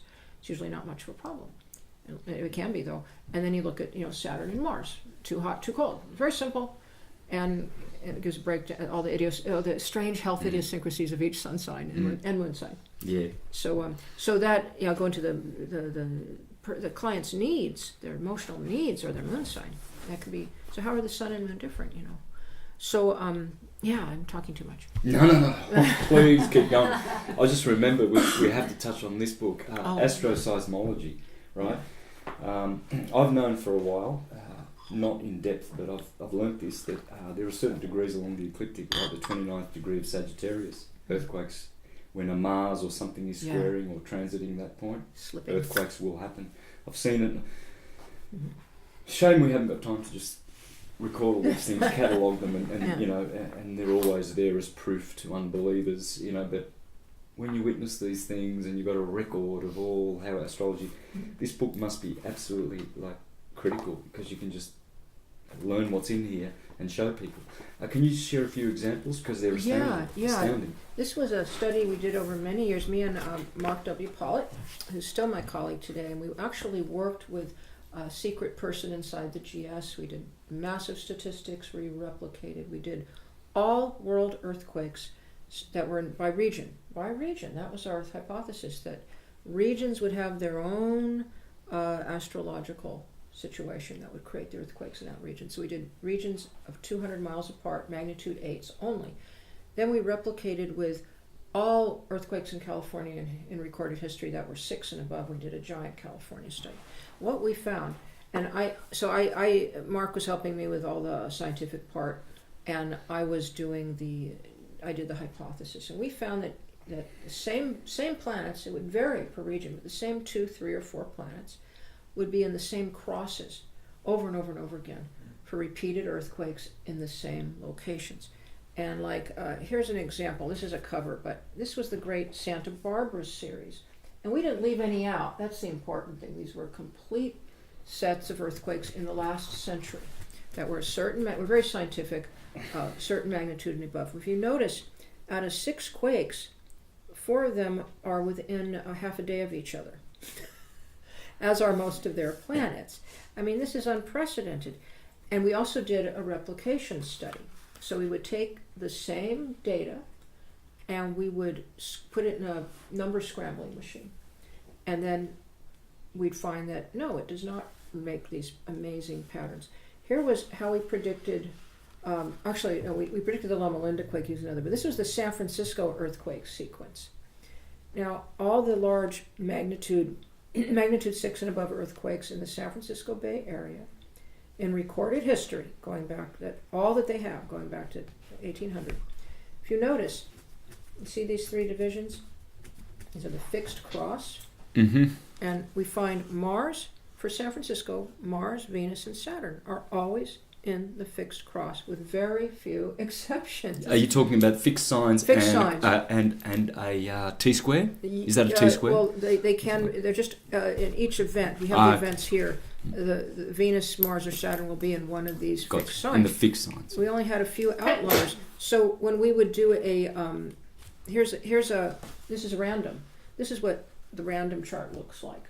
They're just scrambled all over. Uh-huh. I mean, yes. Clearly you have, this is some of the first, it's not the only visual evidence, because there was Lily Kalisko's photographs of metal salt solutions, etc. But it's some of the only, I think, 2 studies that show physical evidence of astrology at work really strongly.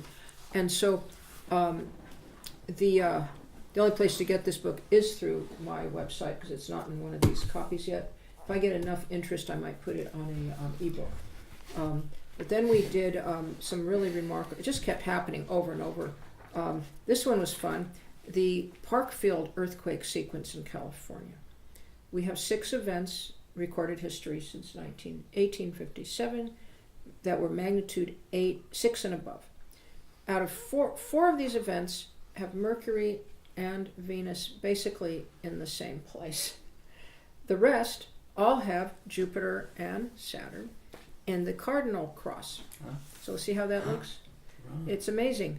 So, in other words, there's a code for each location. And it won't be the same planets, and it won't be the same crosses. But here you have, but you'll find it, and then you can make a prediction, which we did. And we decided to put in our first effort. We said, there's going to be a big earthquake within 6 months on I think it was the San Andreas Fault. In these exact 6 months, it'll be magnitude 8 and above, or magnitude 7 and above. And the Loma Linda quake happened. In fact, I was so sure it would happen, I moved out. That's how I left San Francisco. One of my stories. But we found, now we're going to get some more amazing examples. We just got one example left. It just it never didn't happen. Okay, here's an amazing one.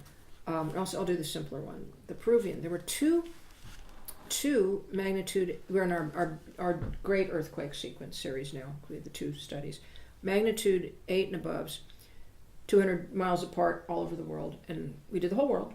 And here's the great Peruvian earthquakes. And here's 2 charts. Both have Saturn in the middle of Taurus. Both have the Sun in early Gemini. One has Mars at 29 Cancer, the other at Gemini, the other's at 4 Cancer, just degrees apart.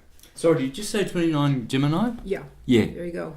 Exactly opposite 29th of Sagittarius, which I know is an earthquake degree. Yeah, it is. And then Venus is, both Venuses are at 10 Cancer. So we have 4 planets, basically, look at that, in the same place. What are the chances of this happening? Mm-hmm. Well, we did statistical. We had a statistician, and we had them do statistics, and it doesn't. This was massive statistical significance. And then we had the one I just love, that we had 3 charts doing it. The Kamchatka. There were 3 huge earthquakes in Kamchatka that were recorded last century, all magnitude 8 and above, within 200 miles. And it's just amazing. This one and this one, look at Sun, Saturn, Mars. Sun, Saturn, Mars, the exact same place. And this one has Sun, Jupiter, Mars, shared with Sun, Jupiter, Mars. And 2 of them have Saturn in the same exact degree of Libra, 20 Libra.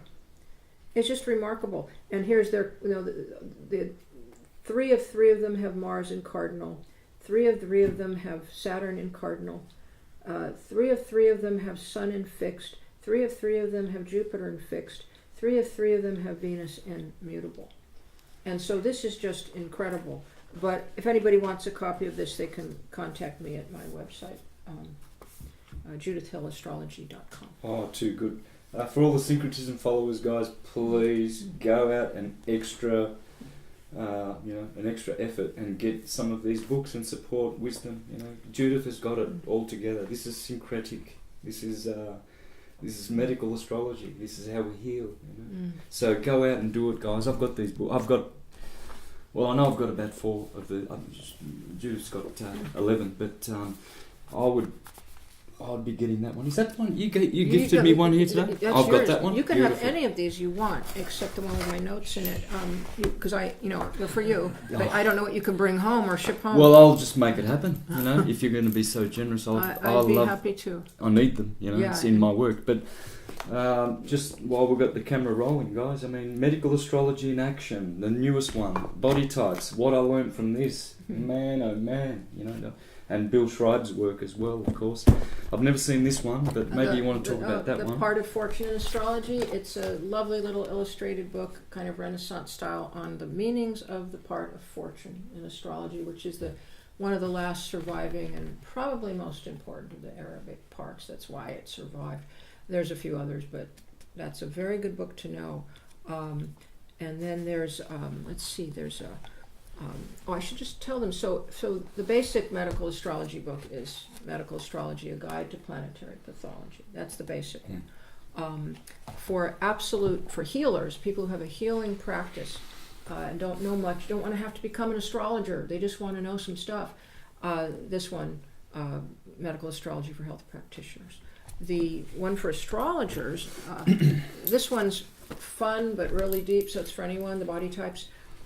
For the astrologers who are really, really wanting to get down with medical astrology, this one with the foreword by Matthew Wood, the great herbalist, Medical Astrology in Action, the transits of health, goes into the energetics, the warm, hot, moist, cold, Santos was talking about, behind every single aspect, how it works, field notes, like 80-second field notes sprinkled through here. It's a lot of really, really good material, really beautiful foreword. And then the Wild Crazy book on remedials, just for remedials, not much on herbs though, but remedials is, and please pardon I'm plagued with either no editors or bad editors, so it's been a lifetime plague, and I'm very sorry that my books have terrible typos, but this is one of the worst. But it's got great information. No one's complained, strangely. They don't seem. They won't. Look, every don't care. presentation I do, I have word slips in them where I was supposed to say white and I said black, and then when I'm watching them playing it back, I'm going, that's not white, it's black. Oh no, people don't. But people, no, they know your work, and so they know what a typo looks like. Yeah, and I'll just finish up. There's Eclipses in You. It's all about, and in the back of it is an entire book for the advanced astrologer. Eclipses by North and South Node. It has the first calendar I've ever seen, inclusive of what polarity the eclipses will be, going out for a few years yet, if they'll be north or south north eclipses. But the meaning of a south or node eclipse over every single planet is in the back, and how to use them and what to do about them, like what do they do in India. According to Western tropical way of seeing Rahu. Okay, yes. Let's just insert this comment then. So Rahu, the head of the dragon, according to Ptolemy, has the energy of the two benefics, Jupiter and Venus. Ketu has the energy of the two malefics, Saturn and Mars. So yeah, it's good that you mentioned that, because they flip it over in the chart of Sri Ram, which is the greatest divine chart. You will have his South Node exalted in Sagittarius, and that's supposed to be a dignity. Yeah. And I always looked at that and I thought, what? They're telling you that God, Sri Rama, Krishna, has the South Node in Sagittarius, and that's a good thing, because the chart is the perfect chart. Yeah. It's got the sun in Aries. Of course, God is Aryan, the lamb of God. It's got Yeah. Venus in Pisces, Yeah. Mars in Capricorn, nice. Saturn in Libra, Yeah. Jupiter in Cancer, conjunct the Moon in Cancer. Whoa. So that's 6 out of 7 planets dignified. Wow. It is the model of the perfect chart, the chart of God. Like Oh. Jesus, he's the Lamb Yeah. of God. Yeah, yeah. Okay, so this is Erin, you know, Mm. and in the 10th, and he's born at midday, so the sun's in the 10th house. Wow. And Jupiter and Moon. This is for Krishna? Or Yeah, Ram is another. Ram. It's the brother of Krishna, but Okay. it's always the Okay. one. It's okay. always the one. It's the sun. Okay. Same as horoscope. It's the sun. Wow. So it always goes back to the sun as the chief archetype of all Yeah. the gods. Yeah.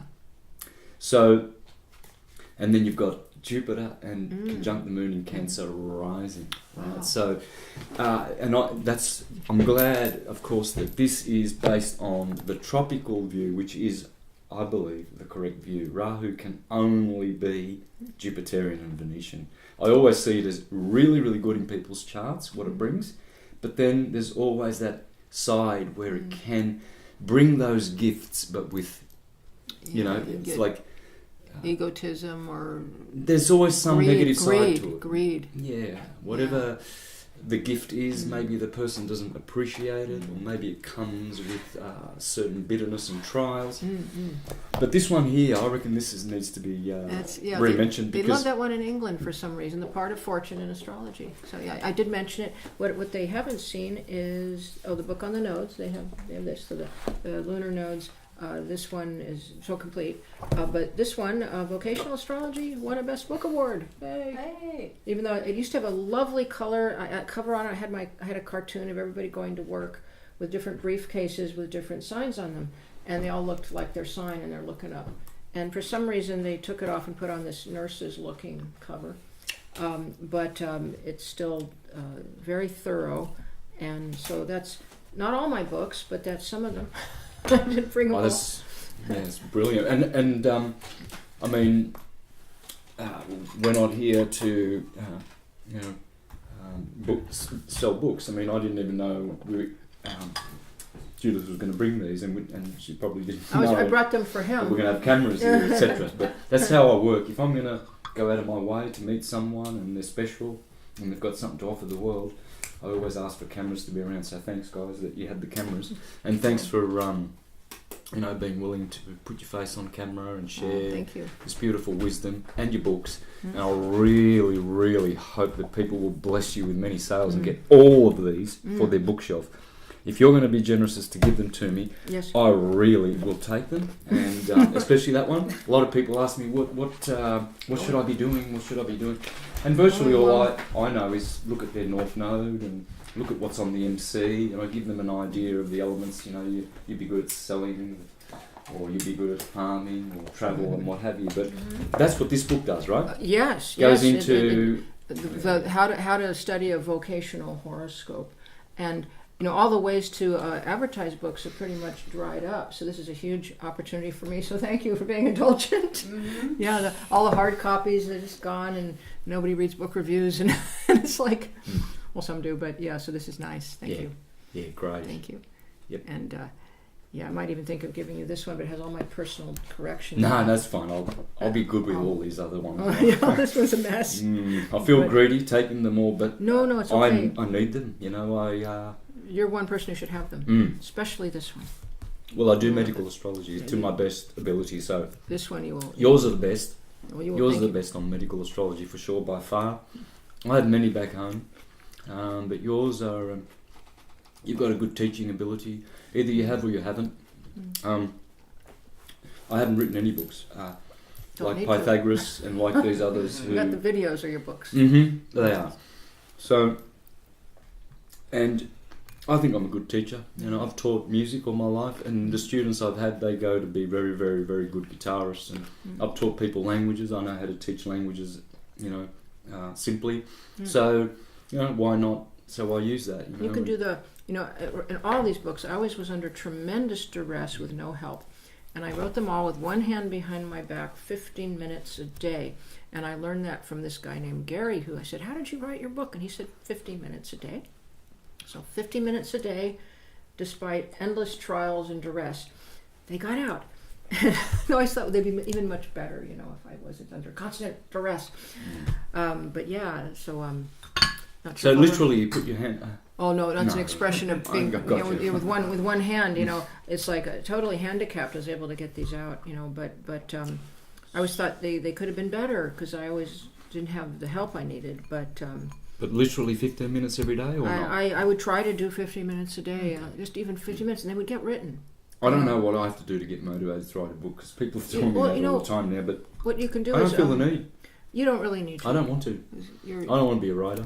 I can write well, but I want to just do the presentations and put them out there in that way. and they're riveting. Because it's direct knowledge. I was telling you when I was watching you, it's like the only frustration is you never stop being fascinating, and as soon as one thought is like no stop, and then you're on to the next, and it's like oh my god, and then I have to go to the bathroom and I don't know how to pause the computer and I have to sit there and so it's just never, it's just so much. I know. Yeah. Yeah. But it's direct knowledge, you know. I mean, if you I like using this illustration. If you go telling your friends that the blind man's car is red because he told you, and he's trustworthy, it's his car, so you go around, oh yeah, the blind man's car's red, you know, and you didn't check that with your own not colour blind. Well, let's say he's colour blind, and you didn't know he's colour blind, so you don't know to doubt him because you assume he knows the colour of his car and his eyes see colour. So you walk away and inadvertently you become a lie. It's second-hand knowledge. So, but you go to the garage, you look, and it's blue. So that's direct knowledge, right? So regardless of writing a book or whatever, the people have already got direct knowledge. It's the sine wave. The secret of the universe is in the wave, and the wave is, like you said before, Judith, very key what you said. I wanted to elaborate on it where you said that all energy, according to that writer, is a 12ness. Everything. Every cycle starts at Aries 12 and finishing in portions. Pisces. I intuited this years ago, and I've always been saying it. I'd always say it's everything simple about energy. It starts at Aries and finishes at Pisces every cycle, and then I'll walk away and leave the people with that. Sometimes they'll never know what that means. Other times they'll put it in their heart, think about it, and go, it's true. Every wave starts at Aries and finishes at Pisces. It's not a positive and negative wave. It's too simplistic. Plus and minus is too simplistic. In between plus and minus, there are 12 conditions. Every wave has 12 conditions. And that's what you will know when you study the torus and the sine wave of the ecliptic. The ecliptic is the teacher. Once you know the ecliptic, you're a master of all knowledge. The ecliptic. That's interesting. Yeah. Because that's the sine wave, you see. Yeah. When you get a map of the Earth and you put an equator in the middle, and then you put the Tropic of Cancer up here, Tropic of Capricorn Which down doing here. it too.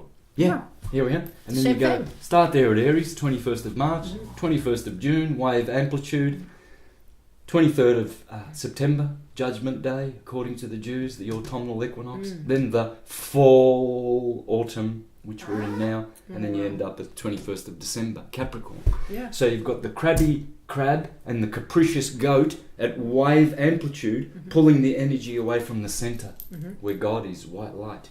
So you see, the wave comes up here, Tropic of Cancer, wave amplitude. Can't go any further, only 23.5 degrees. Then the crab is forced to walk sideways and go down the dunghill and then down to the goat. And then what does the goat do? It waxes to Cancer. And then the crabby crab wanes. And then the two balance points is where the Jews have their Tishri, Yom Kippur, Rosh Hashanah, and the Christians have Easter. And all the glorious festivities of the first fruits, the Jews, the first fruits in Aries. And yesterday was Rosh Hashanah. Rosh Hashanah. Hashanah Rosh, Torah. Rosh is the head. Hoshana is annual, head of the year. Rosh Hashanah. Resh is the letter R in Hebrew is the head. Okay, so Rosh is just another way of saying Resh, the head of the year. So here you've got all these Jews going, oh, Rosh Hashanah, Rosh Hashanah. Do you know it's the start of your secular year over here in Libra? In autumn. And then Nisan, Aries, is the start of your sacred year. Wow. So they get confused. They say, "Oh, isn't the start of the Jewish year in Libra?" That's the secular. It's secular. It's where you pay your bills and everything. That's not where they worship. Yeah, they have their festival of tabernacles and booths and what have you, but it's secular. Yeah.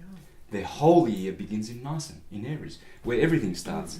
So we've got Aries, the cerebrum, Sarah Abram in heaven. Oh, wow. Yeah. Of course, it's the Lamb of God. Hiram Abith is Hiram above in Masonry. See the tricky word? Hiram Abith, who builded Solomon's temple.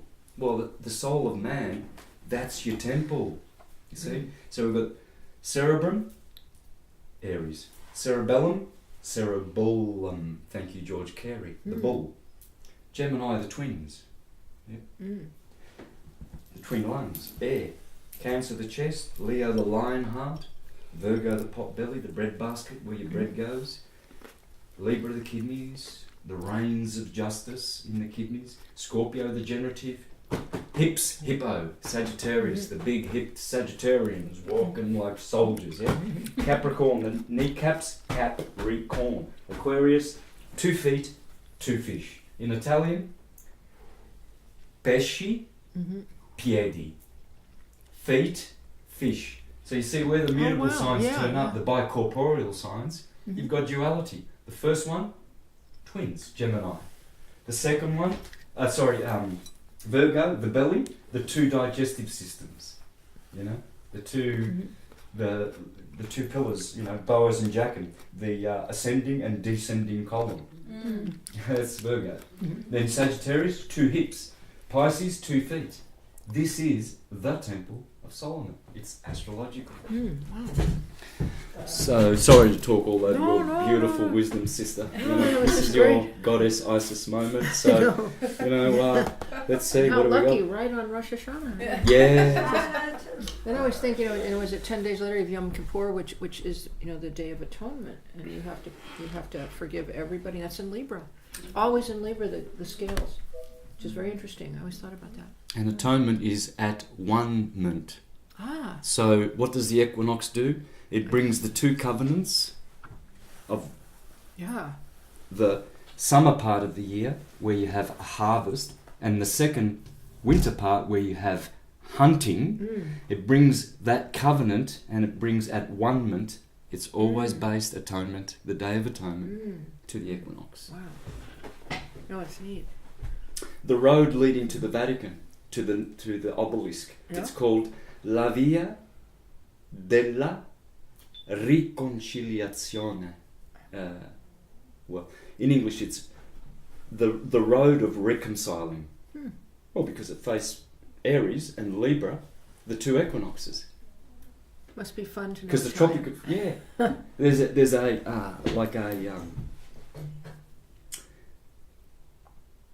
union. You know the Union Jack, the English. That's called the Labarum, the cross of Constantine. Oh. That's a special cross. So it's got a member like that, and then it's got 2 members like that. Perfect target. That's the equinox, and those are the solstices. And the Vatican at St. Peter's Square, you have that grid. You had that road of reconciling going straight through the middle, and then you have 2 crosses like that for when the sun goes north to the Tropic of Cancer and south to the Tropic of Capricorn.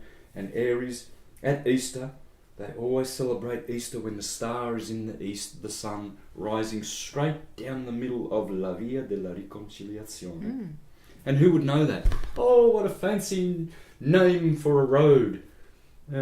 Well, it's telling you, it's the road of the equinox.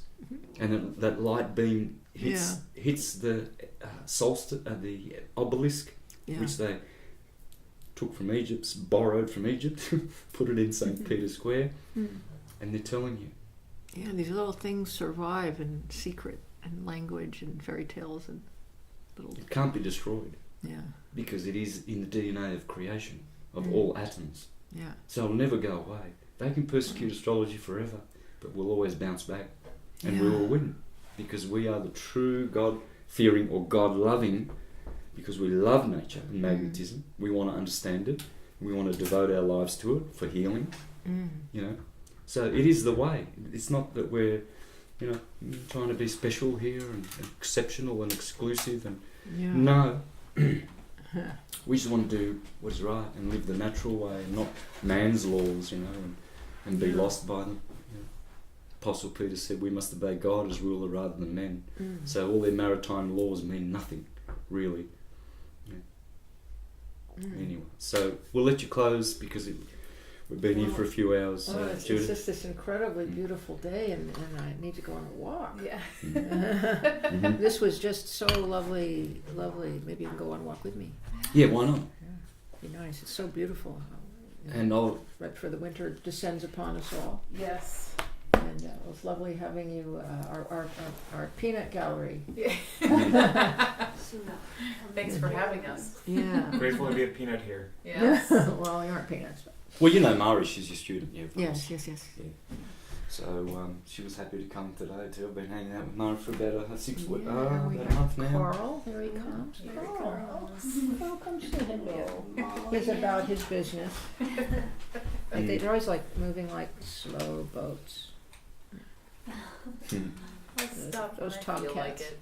Yeah. And thank you for the little lunch. That was lovely. Yeah, you're So- very welcome. Just Yeah. enough. Yes. Should we say goodbye to this camera here? Yeah, let's just what's over to you. Bye. Thank you. Thanks, people, and there'll be more coming. Hopefully, when I'm in Portland next, I'm definitely going to try and do a Mark 2 of this, or even earlier, or whatever. But thanks for listening, and please send some energy over to our beautiful sister. There's lots of syncretic wisdom here, and the Lord knows we need it. So thank you. Thanks, Judith. Thank you out there in TV land. Rock and roll. There you go. Very cool. Thank you. Thank you.